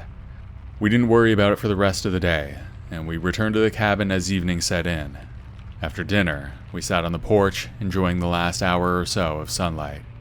We went to bed at around 11, exhausted from the day on the trail. My wife had fallen asleep right away, but I stayed awake for a while longer. I looked at my phone and saw that it was midnight. That's when I heard it. A subtle but distinct noise, like someone was quietly trying to open the front door. It was secured with an old-style lock, just a metal bar that slides in from the inside. Besides that, there was a doorknob lock, which didn't seem very secure. The sound continued for a few minutes, and then as suddenly as it started, it stopped. At that time, I was not even sure if it was my imagination. Because of that, I was actually able to fall asleep, although it took me another hour or two. In the morning, I didn't bother to tell my wife because I didn't want to scare her over nothing. We had another good day out there, and nothing notable happened. When we went to bed, my wife fell asleep right away again, and again, I heard noises from outside. This time I was sure of what I was hearing. I was wide awake, and I heard the unmistakable sound of footsteps on the wooden porch. There was no sound like the night before. He wasn't trying to open the door, but there was definitely someone out there. I got out of bed as quietly as I could, and I grabbed my gun. I wasn't going to confront the guy, but I knew I needed to be ready. I tried to be quiet, but with one of my steps, the floor creaked. When that happened, I heard him run away, and the noises stopped. I continued walking to the front door, gripping my firearm tight. When I opened it, I cautiously stepped out onto the porch. I walked around for a few minutes, and then walked back up to the porch and looked out. The night was extra dark, with no sign of the moon at all. Off in the distance, I caught the glimpse of a light in the woods, a flashlight moving away from the cabin. Eventually, it disappeared, and I was left standing in the darkness. With that, I was downright certain that we had a visitor. I went back inside and double-checked all the locks. I laid awake for most of the night, but eventually fell asleep. When dawn broke, I told my wife what happened. We still had another night, but I knew we had to go that morning. It wasn't worth the risk. There was somebody out there, and he tried to break in the other night, and the night before as well. We packed up our stuff and went outside to load up the truck. As soon as I stepped out onto the porch, I saw something terrifying. A large section of the cabin's side was charred, as if somebody had tried to set it on fire. It was the whole corner of the building, to the left of the front door, on the porch. The scent of gasoline lingered in the air, leaving no doubt about what happened. That guy came back after I was asleep, doused the whole place in gasoline, and then lit it on fire. Somehow we slept through the whole thing. Luckily, the dense wood of the cabin didn't catch that easily, and it went out before the logs went up. We went to check the truck, and fortunately, it seemed fine. As we drove away, I called the owner of the cabin and explained what happened. He was shocked and called the police. We never found out who was in the woods, or why they tried to harm us. The police investigated, but didn't find anyone out there. The woods out there are vast, but even still, it's hard to imagine a person surviving out there on their own. He must have had a place to live, or a vehicle of some kind, and if so, why couldn't they find him? It remains an unsolved mystery to this day. We were lucky to have escaped with our lives, but it was a close call that we'll never forget.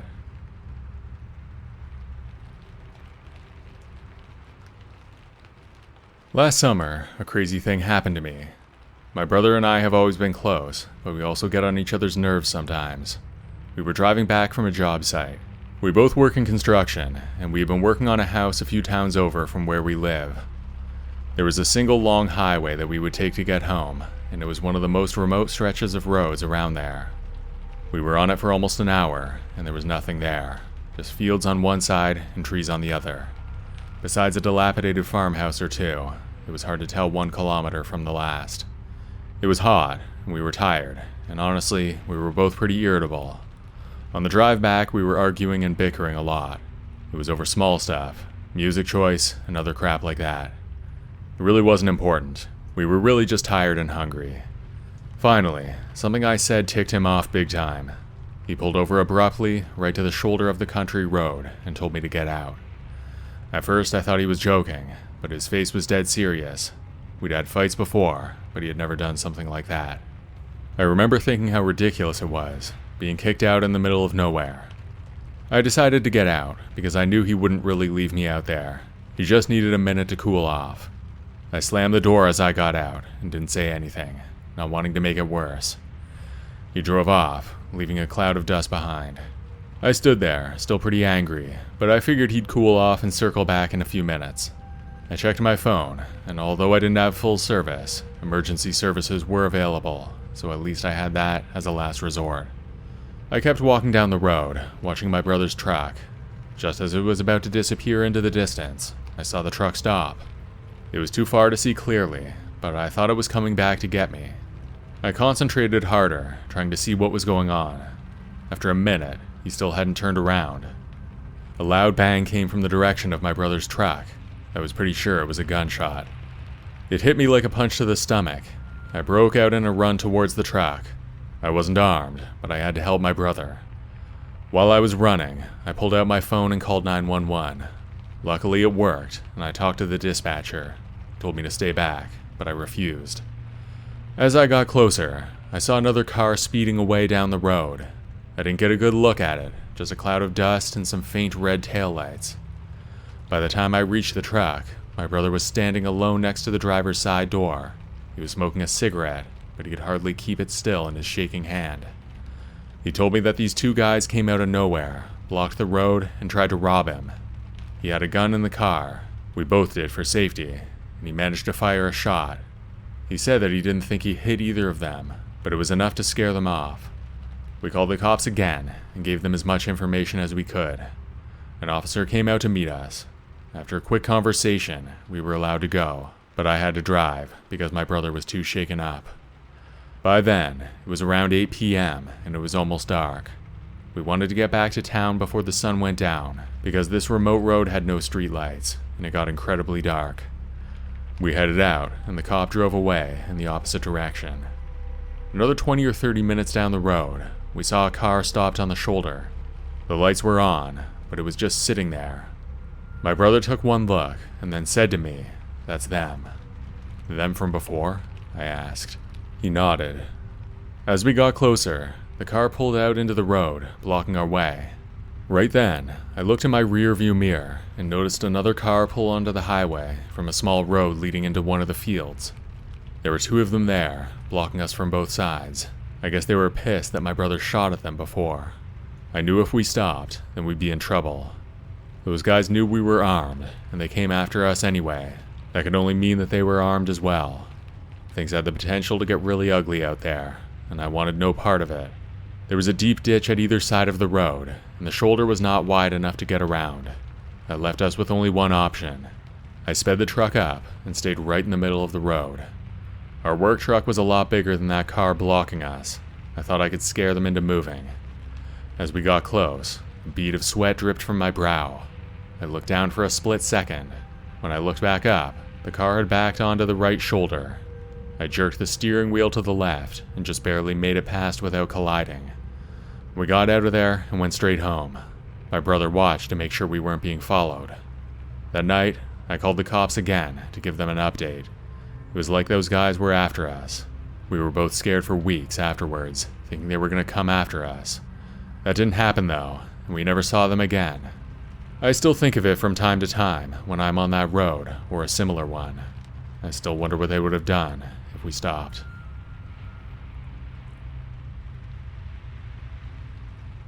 I went on a solo hiking trip last summer.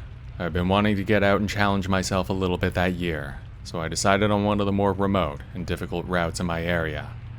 It was a 5-day loop, the longest I had done up until then. The first day of the hike was alright. The trail was rough. It was through dense forest, and there were a lot of hills. It was exactly what I was after though, a challenge, both physical and mental. Once I hit the trail, it was like I was the only other person in the world. I didn't see another single person out there, even though there's a less challenging trail that overlaps with the first part. The parking area was basically empty as well, so I really wasn't expecting to see anyone else. I set up camp as the sun was beginning to dip below the horizon. It was peaceful. The sounds of the forest were surprisingly loud out there. The wind in the trees, the birds, even the wolves off in the distance. I had my tent up, a simple meal cooked on my portable stove, and the stars were just starting to show. On the second day, it rained for a few hours. I had a good raincoat, but I was still mostly soaked.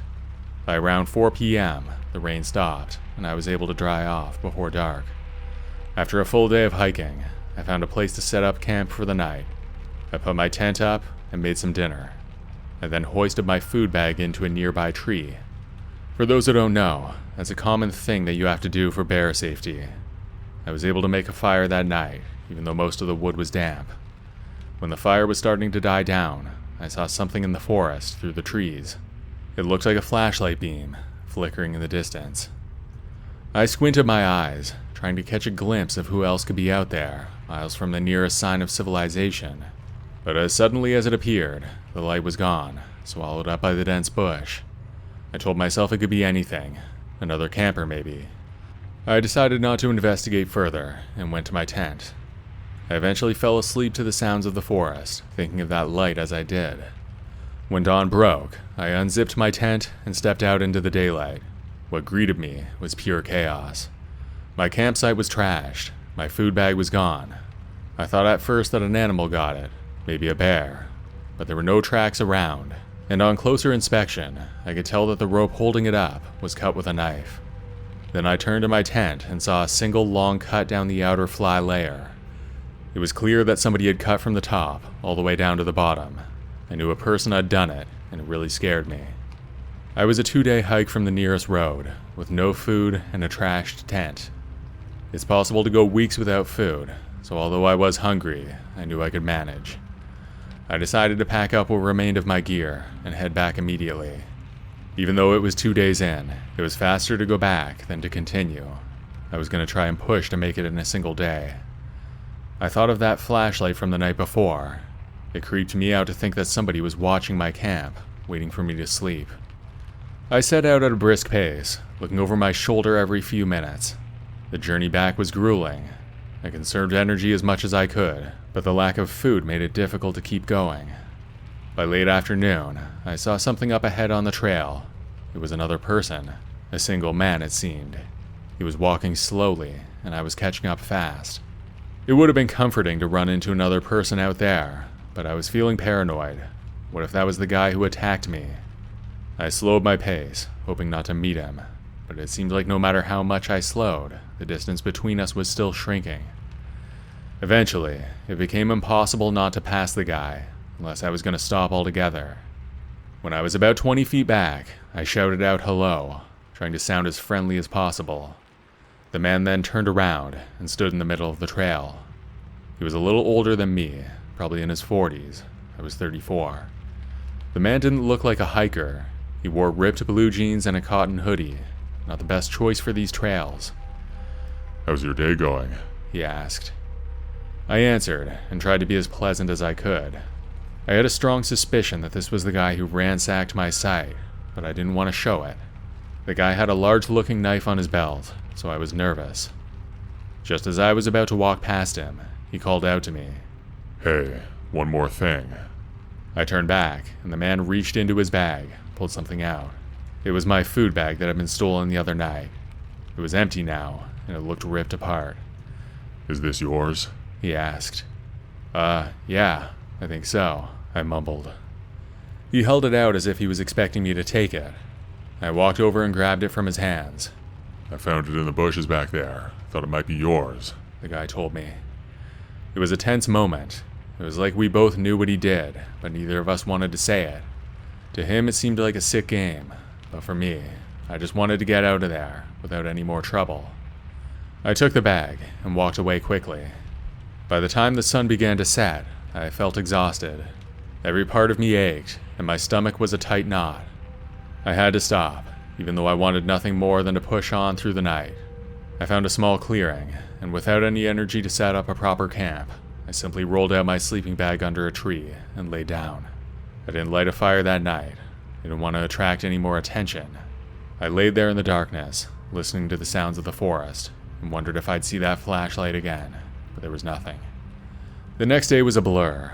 I walked and stumbled my way along the trail, my mind singularly focused on putting one foot in front of the other. It was the afternoon when I finally emerged from the trees and saw the road where I parked my car days before. Never had a dusty gravel road look so beautiful. I did report what happened, but to this day, I've not heard any update from the police. It's been over a year, so I think that's probably not going to happen. Although it was a truly terrifying experience for me, to the cops, a missing bag of food is hardly the crime of the century. I doubt they put much effort into it.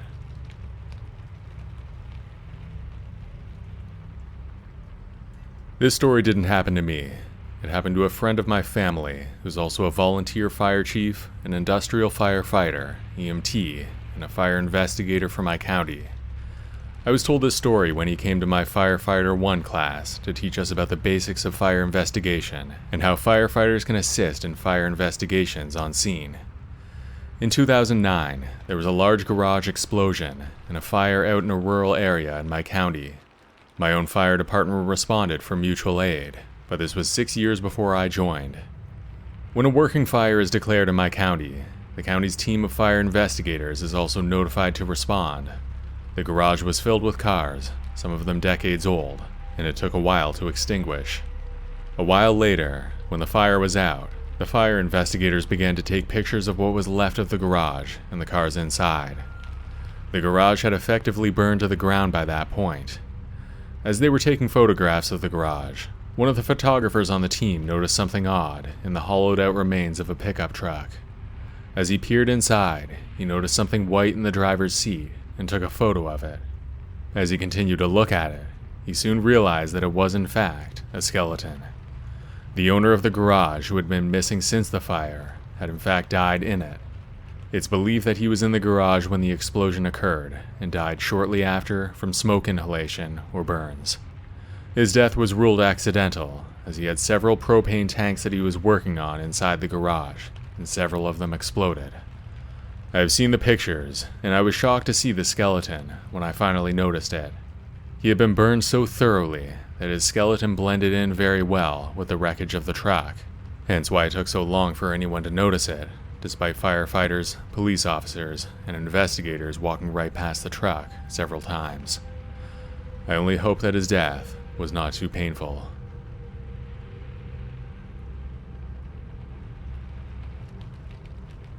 I have a half-brother named Oren who's almost 10 years older than me. Because of our age difference, he moved out when I was still young. Even still, we were very close up until then.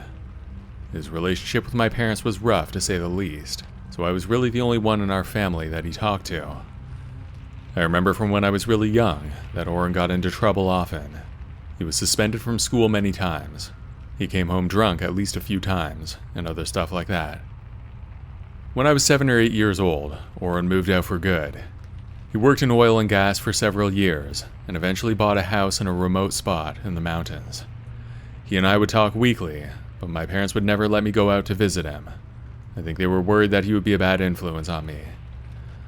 I thought that was nonsense, because he had really turned his life around. Being a homeowner at 25 is pretty impressive where I come from. He'd always been a bit of a loner, the type who'd rather spend time in nature and with animals than with other people. That's probably why he bought a place in the middle of nowhere as soon as he could afford to. He told me it was a small house, surrounded by a vast expanse of land. He had a garden, a few chickens, and a lifestyle that seemed very different than what I was used to. When I graduated from high school, I went to college in a town that was not far away from Oren's property, so after my first year, I planned to finally visit my brother. Up until then, we had only seen each other once or twice per year, and I had never been to his place. I arrived late on a Friday afternoon. After a 3-hour drive from my town, my brother greeted me with a warm hug and showed me around the property. He was very proud of the life he'd built out there. His land was more than anyone could actually use. His garden took up less than half an acre, and he had over 20 acres in total. He showed me to my room, a small loft-like space upstairs, with a window that looked out over the front driveway. The house was quiet, and the nearest neighbor was really far away. The first night passed without much happening. We stayed up late talking and had a few drinks on the porch. When it got cold, we moved inside, and then I went to bed at around 1 a.m. I remember waking up at some late hour and heard voices outside. Peering through the small window, I saw a truck parked in front of the house. Its headlights were blasting onto the ground. My brother was outside too. He was arguing with a man who I couldn't quite see. Their voices were muffled, but the tone was unmistakable. They were yelling at each other. In the morning, I asked my brother about the late-night visitor, but he shrugged it off, telling me not to worry about it. I probed him a little bit, but then gave up because I didn't want to ruin our visit. He clearly didn't want to get into it. Oren left for work soon after, and I was left alone on the property. He was still working a few days a week in town, while spending the rest of his time in the garden and on other projects. Since he owned his place and grew most of his own food, he didn't need that much money, he told me. By around noon, I decided to explore the woods in the area. There were many trails leading through the hills, so I headed out. As I wandered through the trees, I spotted a truck passing on one of the country roads. I didn't pay much attention at first. There wasn't a lot of traffic out there, but a car or truck would pass occasionally. I couldn't help but think about the truck from the night before, though. Then the truck stopped, and a man got out. He started walking towards the woods quickly. I stopped for a moment and watched. The man stomped through the dense bush, pushing past trees and branches as he came. There wasn't even a trail where he was, but he was coming straight for me. I turned and started walking faster. He was still gaining on me, so I broke into a run. The man shouted after me. He was screaming for me to stop. Not a chance that I was listening to him, though. No matter how hard I ran, he was still gaining on me, and I knew I couldn't outrun him forever. It wasn't long before he caught up to me. The man grabbed my arm and spun me around. I was face to face with him for a second, and he shoved me to the ground. My head almost hit a tree that was just off the path. When I looked up, the man had pulled a knife. I laid there dazed for a while, then he ordered me up to my feet. I got up, then he took a step towards me and said, "Your brother owes me money. You tell him he's gotta pay." I tried to explain that I didn't know what he was talking about, but then he took a step forward and raised the knife. I put my hands up in defense, and I told him that I would get it. He let me go with another shove, and then I jogged back to the house. When my brother returned that evening, I confronted him. The anger and fear that I felt were intense, but he just stood there unmoved. I was basically crying with anger that he allowed me to get into that situation. Still, he wouldn't explain what happened. I packed my bags and left that night, driving back home. I didn't talk to my brother for over a year after that. When I told my parents what happened, they were equally furious. To this day, I don't know exactly what Oren was doing up there, but making enemies is never good. I still worry about him, and it was only after some time had passed that I began to forgive him.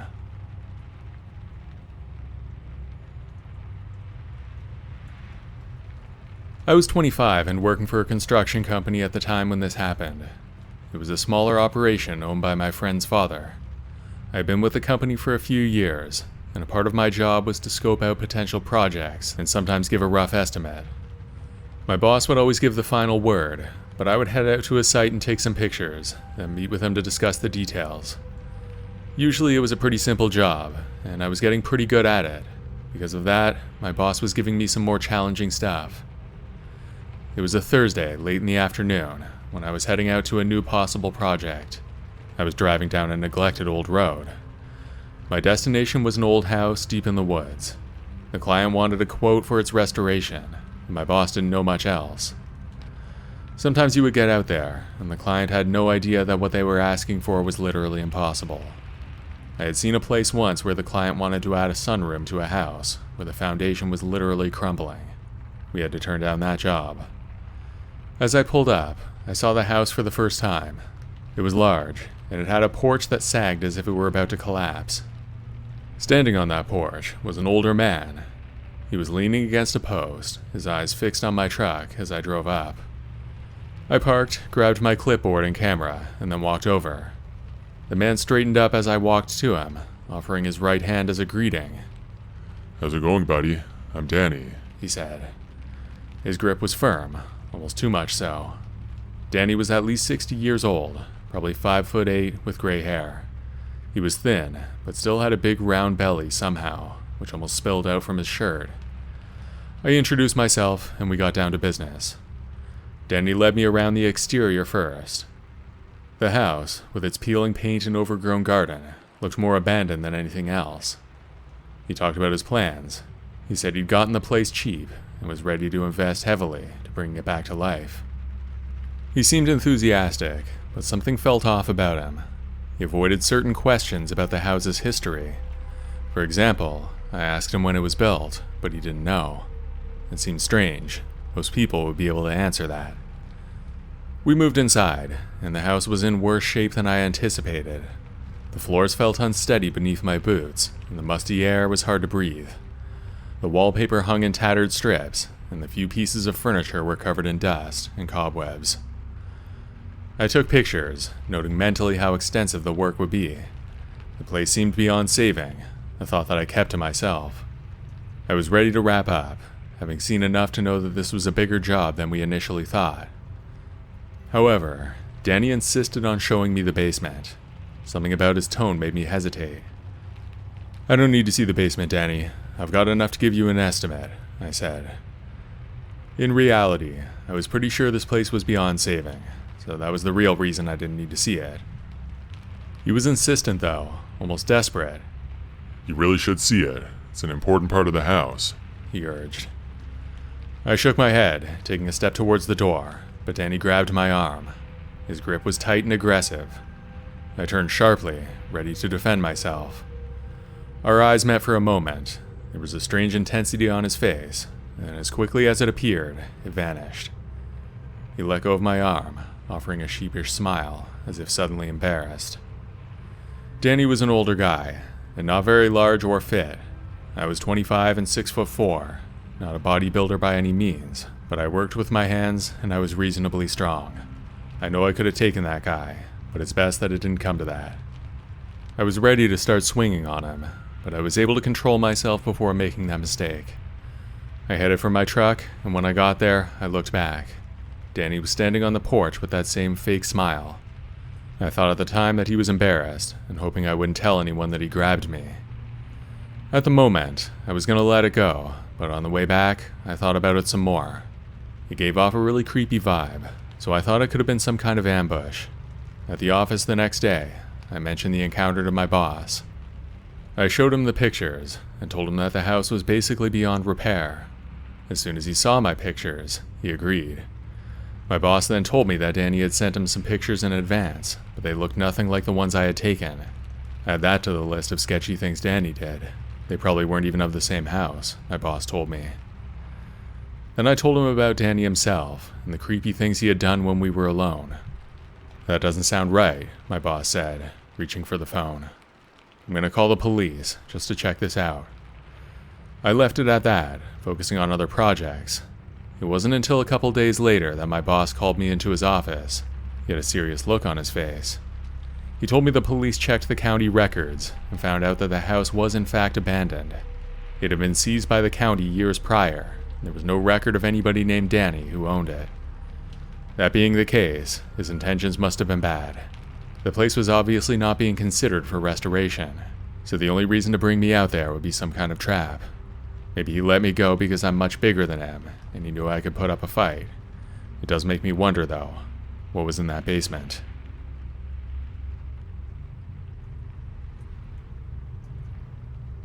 My parents own a cottage that's pretty much in the middle of nowhere. It's small with 2 bedrooms and just a ground floor. There's no TV and spotty cell coverage. We do have internet there, but it's not the best, and it can get knocked out by bad weather. I used to go up there with my family at least a few times every year since I was really little, so it was like a second home to me. The only neighbor nearby was a small cottage about half a mile down the road.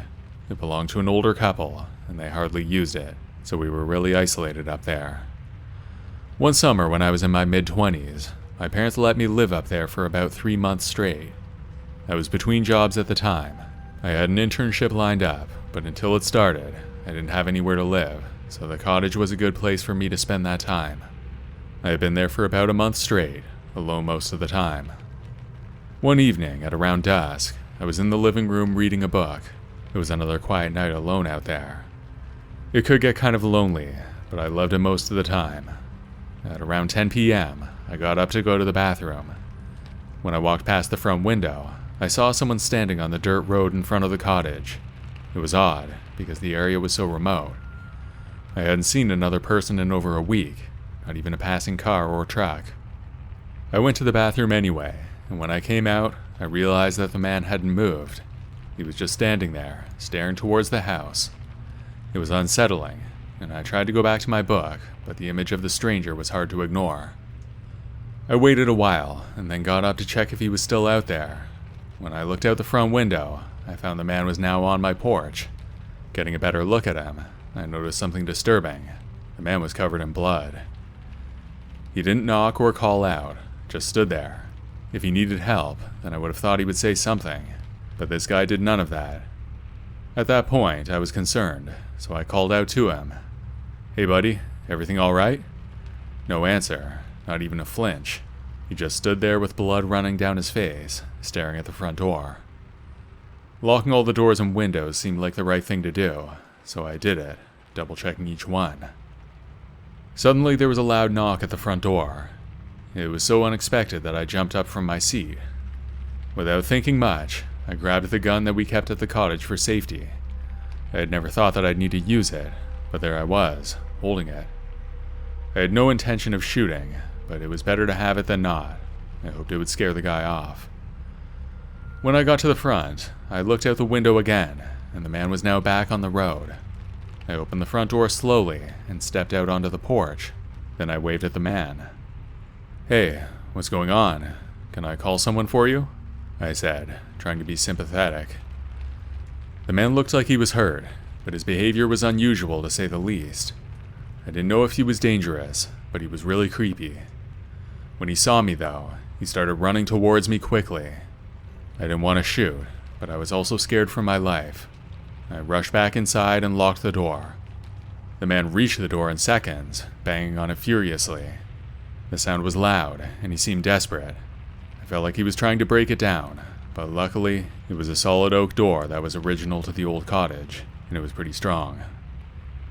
I called the cops right then. They said it would take them around 45 minutes to get there. I knew the cottage was remote, but 45 minutes seemed like an eternity with that madman trying to break in.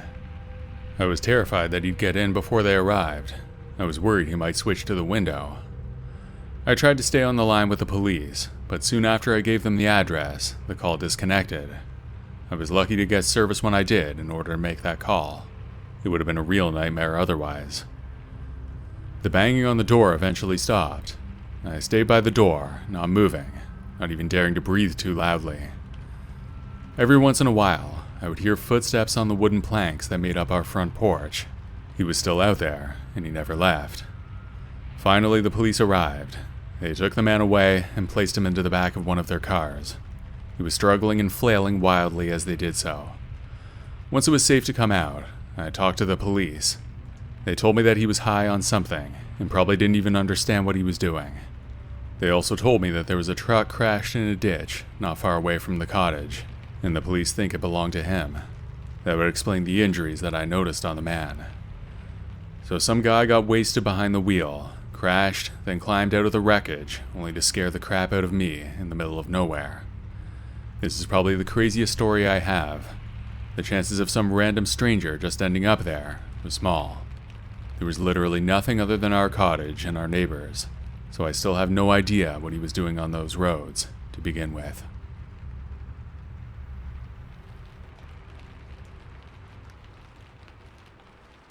This happened a long time ago when I was young, almost 20 years ago now. Every summer, we'd spend a week at my uncle's property. It was a giant area out in a remote part of Wisconsin. It was a kind of paradise to us kids when we were younger. We looked forward to that week all year. For a few days out of the week, my parents, uncle, and cousins would do a camping trip that went through my uncle's property and also onto some of the public land that surrounded it. When I was 12, my cousins and I were allowed to go out there by ourselves. We had been with our parents many times, but it was exciting to go with just the kids. We were planning for 4 days on the trails, a longer trip than usual. My cousins were Jack, who was 16, Luke was 13, and Sarah was 14, so I was the youngest of the group. I was also probably the most immature. Jack, being the oldest, took the lead. He was a natural leader, and since it was his dad's property, he lived there for the whole summer break. He was in the city with his mom for the school year. The first day was fairly normal. We set up camp as the sun was setting. As darkness fell upon the forest, we gathered around the campfire, telling stories and roasting marshmallows. It was around 10 p.m., and we had been sitting around the fire for about an hour when Jack heard a rustling in the bushes near our campsite. We all fell silent, trying to hear over the crackling of the fire. I didn't hear anything, but Sarah said that she did. Luke wasn't sure. It went on for another 5 minutes when a man emerged and walked over to us by the fire. He introduced himself and said that he was a park ranger He was a tall guy, rugged looking, with a beard that looked wild.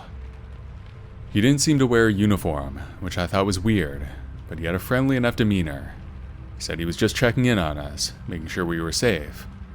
Then he said it wasn't usual for a group of kids to come through there alone. We thanked him, and then he left. Once he was out of earshot, Jack whispered to us, "Did you notice that he wasn't wearing a uniform?" I noticed too, and thought it was weird, but I didn't really know what they were supposed to wear, so maybe it was fine. What really scared me, though, was the look on Jack's face. He was scared, which scared me. After that night, we tried to forget the encounter and continued our trip the next day, hiking further into the wilderness. The incident with that supposed park ranger faded from our minds, overshadowed by the beauty of the forest and the thrill of being out on our own. Call us naive if you will, but none of us thought it was a serious concern after sleeping on it. After all, if he was some kind of serial killer, then he could have done whatever he wanted to us that night. Jack led the way again that day. We were on an established trail, but it wasn't one that I was familiar with. Jack seemed to know where he was going, though, so I was comfortable with that. We were on public land at this point, and the trail was quite remote. We hadn't seen another person all day.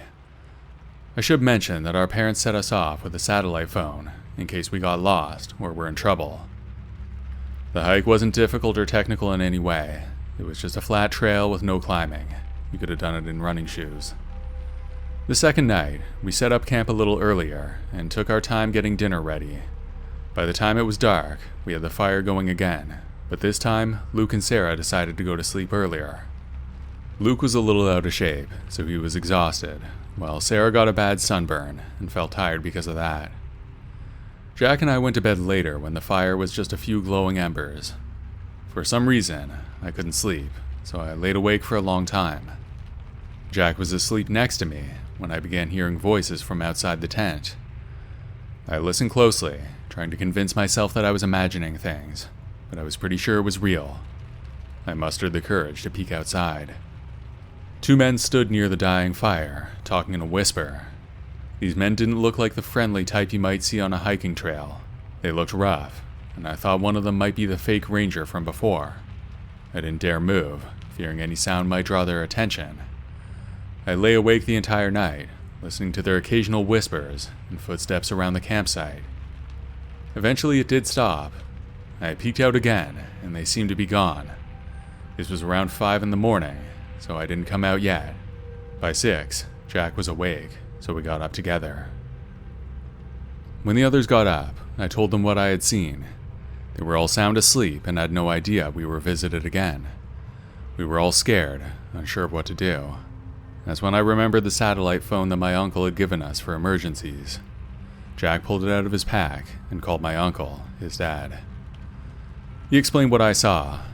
The speaker on the phone was loud enough that I could hear my uncle. He paused for a moment after Jack finished talking.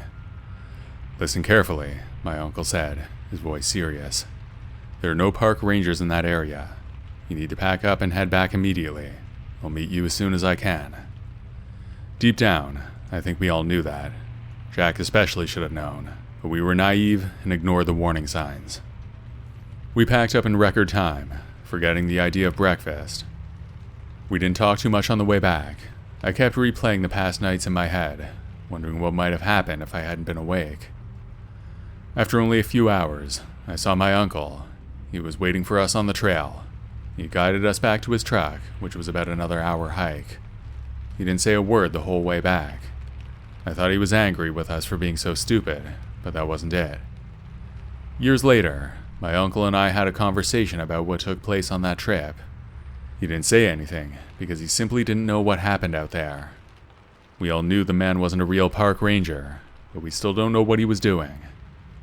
We know that he was following us, but we still don't know why he didn't do anything to us. Maybe he was biding his time and waiting. Maybe we called for help, just in time.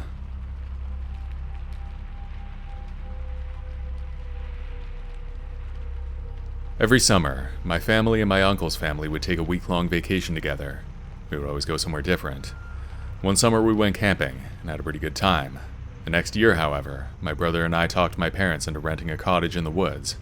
It was in a similar area to where we went camping, but staying in a cottage seemed like more fun than sleeping on the ground. My older brother Alex and my cousin Jenna were the same age, and they were like best friends when they were together. I was kind of like the third wheel, because I was 2 years younger. At that age, 2 years was huge. I think I was 12, my brother was 14. The cottage itself was nice.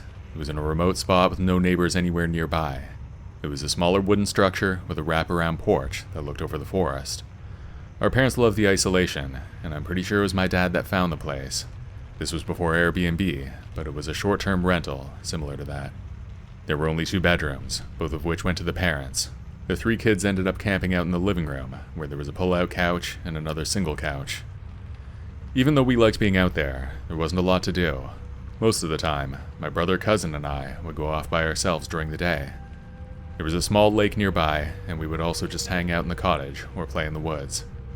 One day, we were in the woods, playing some game that Alex and Jenna had concocted.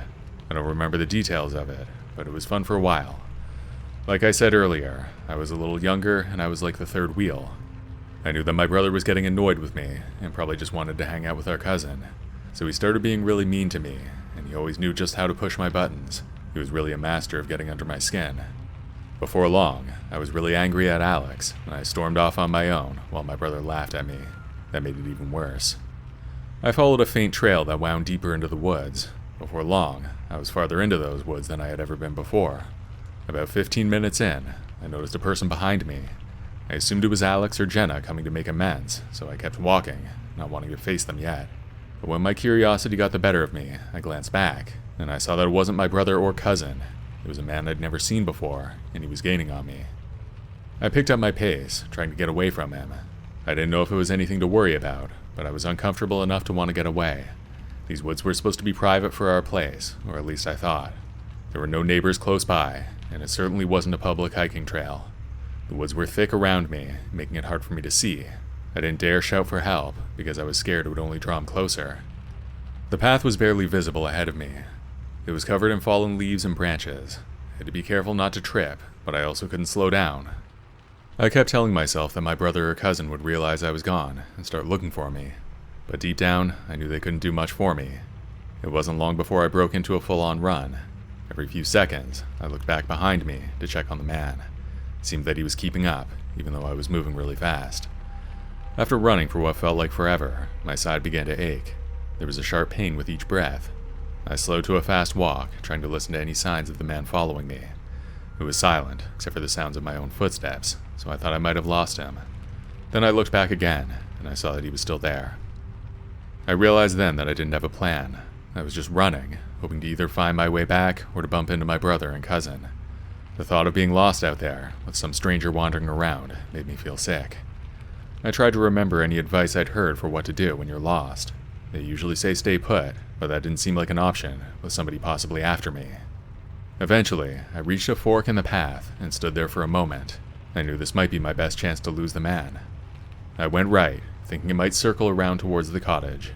The path was a bit overgrown, which made me think it wasn't used much.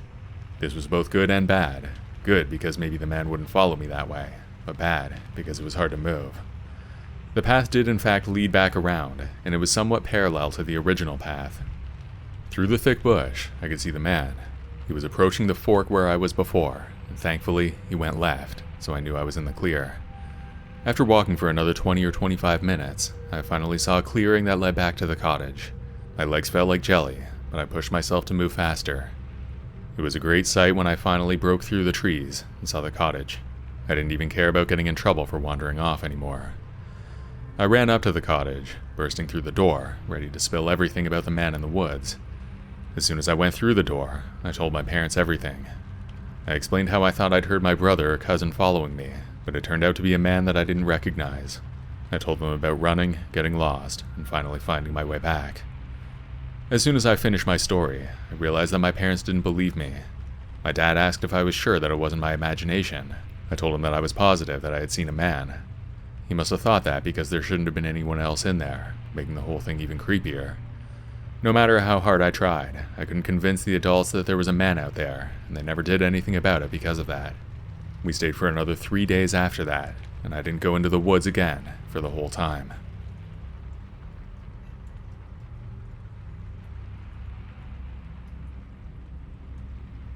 This happened on a camping trip that I took with some friends a few years ago. We were all in our late 30s at the time. I'm married, and my son was 3 years old back then, but this trip was just me and my friends Daryl and Jimmy. We had been going camping together for years, not each and every summer, but as much as possible. The spot for this trip was a remote section of a national park that was about 5 hours away for us. It was one of the more remote spots that we had done before. My friend Daryl was driving, because he had the best vehicle for this kind of thing. Not that the roads should be that bad, but we thought it would make sense to have a good truck, just in case. The guys picked me up in the morning. I tossed my backpack in the back, and we took off. When we got there were some other cars and trucks nearby and on the way, so even though it was basically in the middle of nowhere, we weren't alone. There was a spot that we had planned to use because it was on the map, and it looked like the best choice. There was a lake right next to it, and it was close to one of the outhouses. It was an established area, so you were supposed to use the outhouses in order to keep the poop situation under control. It was still only 3 in the afternoon when we got there, leaving us plenty of time to get set up. As soon as we put our gear down, I noticed there was another group close by. There were a few separate sites in that area, and one of the others had people on it already. Once we got set up, me and Jimmy went over to say hi to our neighbors. There were 2 of them sitting around a small fire in the middle of their site. As soon as we walked up, I could tell they were pretty drunk. Remember, this was around 4 in the afternoon. I know a lot of people like to get wasted in the woods, so I wasn't judging. We talked to them for less than 5 minutes, and then went back to our site. When I got back, the 3 of us just went back to what we were doing. That night we were hanging around the fire, and it sounded like there was a full-on party going on at our neighbor's site, but not the fun kind. We could hear their drunken rambling, and at times, it became aggressive. I thought a fight was about to break out between them, but I'm not sure if anything happened. The shouting went on for hours, but eventually they must have passed out, and so did we. On the next day, the commotion started even earlier. They were blaring music beginning at around 1 in the afternoon. We went out for part of the day, and when we came back, I walked past their site. Of course, there was booze all over the place, and I think they were probably doing a little more than that. I didn't see anything though, it was just a suspicion. By around 6 o'clock, Daryl decided to do something about it, because it was really out of control. He walked over to their camp to talk to them about the noise. I watched from a distance, and I was a little nervous about how the encounter would go. When Daryl returned, his expression told me everything I needed to know. The conversation had not gone well. The guy he talked to basically told him to screw off. According to Daryl, they were pretty wasted, and it seemed like they were ready to fight him for even going over. Daryl said that he got out of there before things came to that, but he told me that if he stayed any longer, then things would have gotten ugly. That didn't surprise me much, because it sounded like they were about ready to fight each other the night before. We stuck it out for another night, and the next day, we got up and went for a hike around the lake that was next to our site. We didn't see our neighbors while we were out there, probably because they were still passed out from the night before. When we returned from our hike, we had hoped that the guys would be gone. Instead, we found 3 of them loitering around our truck, one of them sitting on the hood. Daryl was obviously annoyed and approached them. Before he got there, I ran and got between them, because I thought Daryl needed a second to think before doing something he might regret. As soon as we got close, Daryl began yelling at them to move. Then a second of them jumped onto the hood of the truck. I could hear the metal buckling as he did. It was a clear sign of disrespect, and I knew these guys were trying to start something. Daryl was fuming mad, and I was having a hard time keeping him away from those guys. Eventually he seemed to calm down a little bit, so I let Daryl go. He walked up to the truck, and as calmly as he could, he told them to get away. Just then, one of the guys got up and shoved Daryl. He stumbled back. That was all it took for things to get out of control. Me and my other friend had no choice but to step in. We couldn't let Daryl face them alone. I hadn't been in a fight since grade school, so I hardly knew what to do. I always thought I'd be able to talk my way out of any conflict, but this was beyond that. As I rushed to help Daryl, I grabbed one of the other guys by the arm, trying to pull him away. This wasn't just a drunken brawl, and I didn't know what these guys would do. For all I knew, they were armed. I made it out of it without getting hit, but Daryl took a few punches. Nobody really won. We all just flailed around like idiots for a while, and then everyone just kind of stopped. The important thing, though, is that they left the truck alone. As soon as they were gone, we decided to take off right away, even though we were planning on staying for one more night.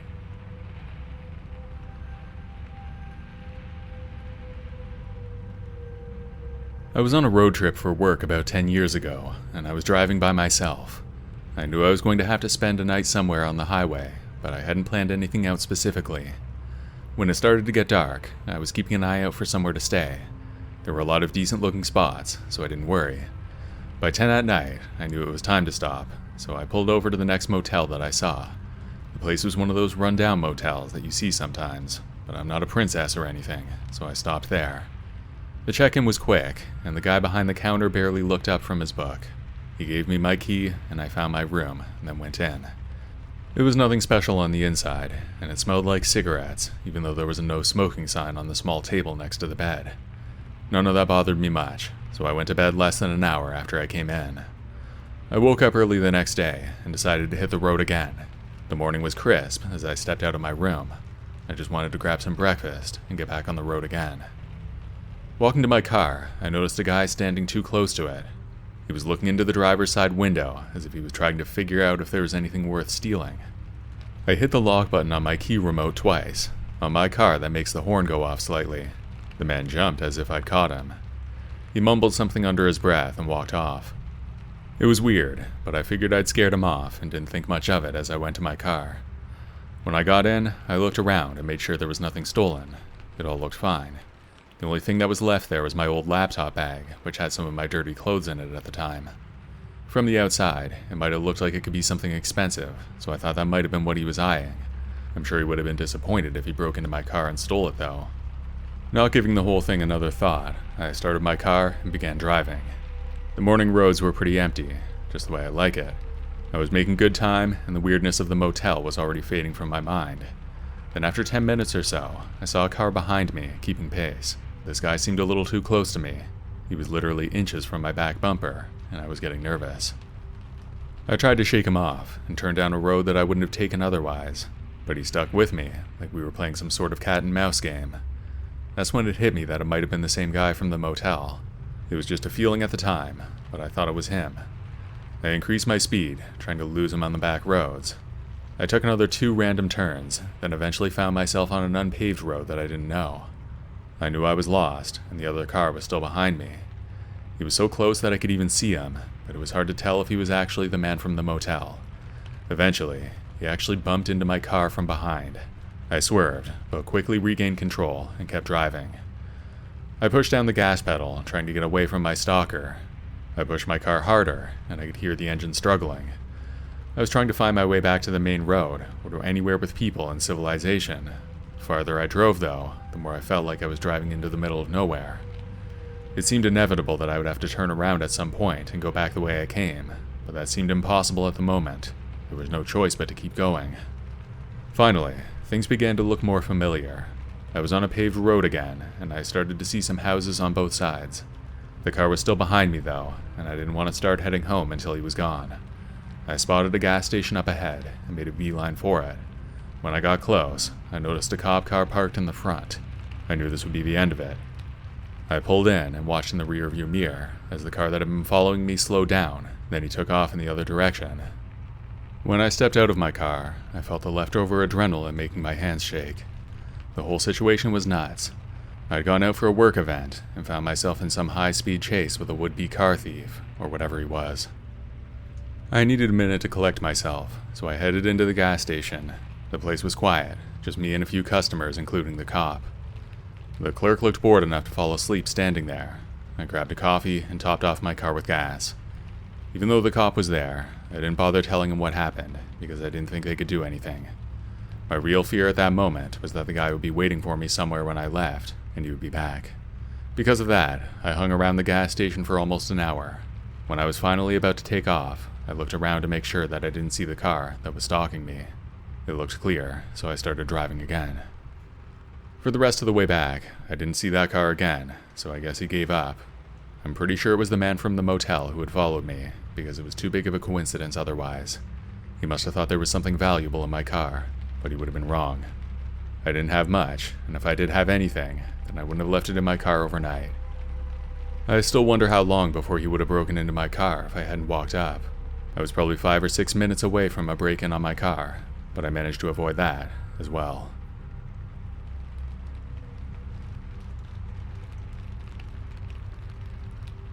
I live in a small town that's kind of in the middle of nowhere. The nearest city is Denver, Colorado, but the town is really quite isolated. I had been living there for about 2 years at the time, and I moved there for work. One of my bosses had a farm that was on the outskirts of town, and he would have people over sometimes. The farm was roughly a 30-minute walk from the main town, and it was between fields of corn that stretched endlessly in all directions.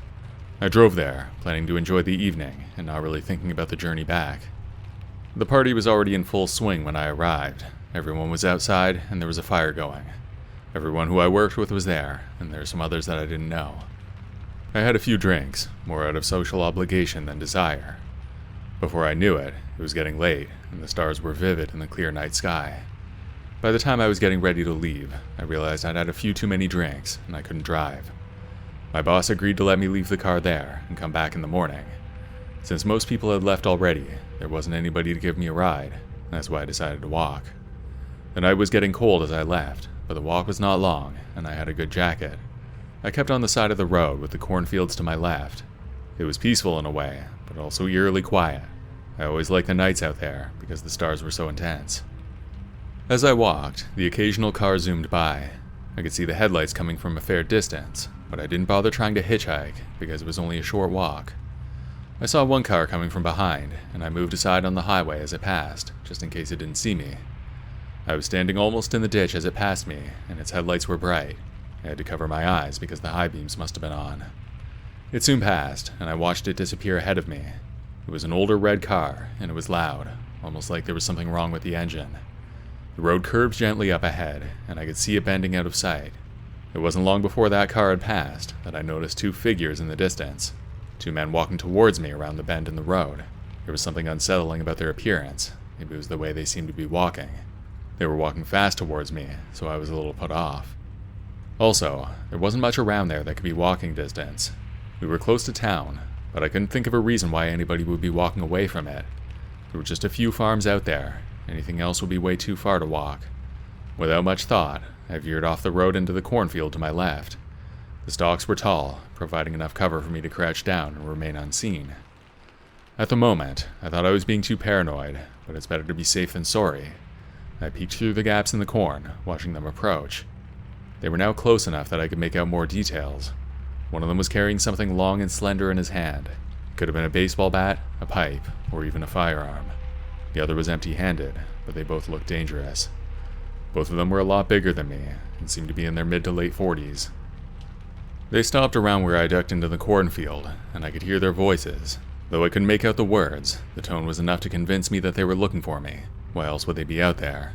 And why else would they stop right where they must have seen me last? I stayed hidden. My breath was shallow, and I was trying to make as little noise as possible.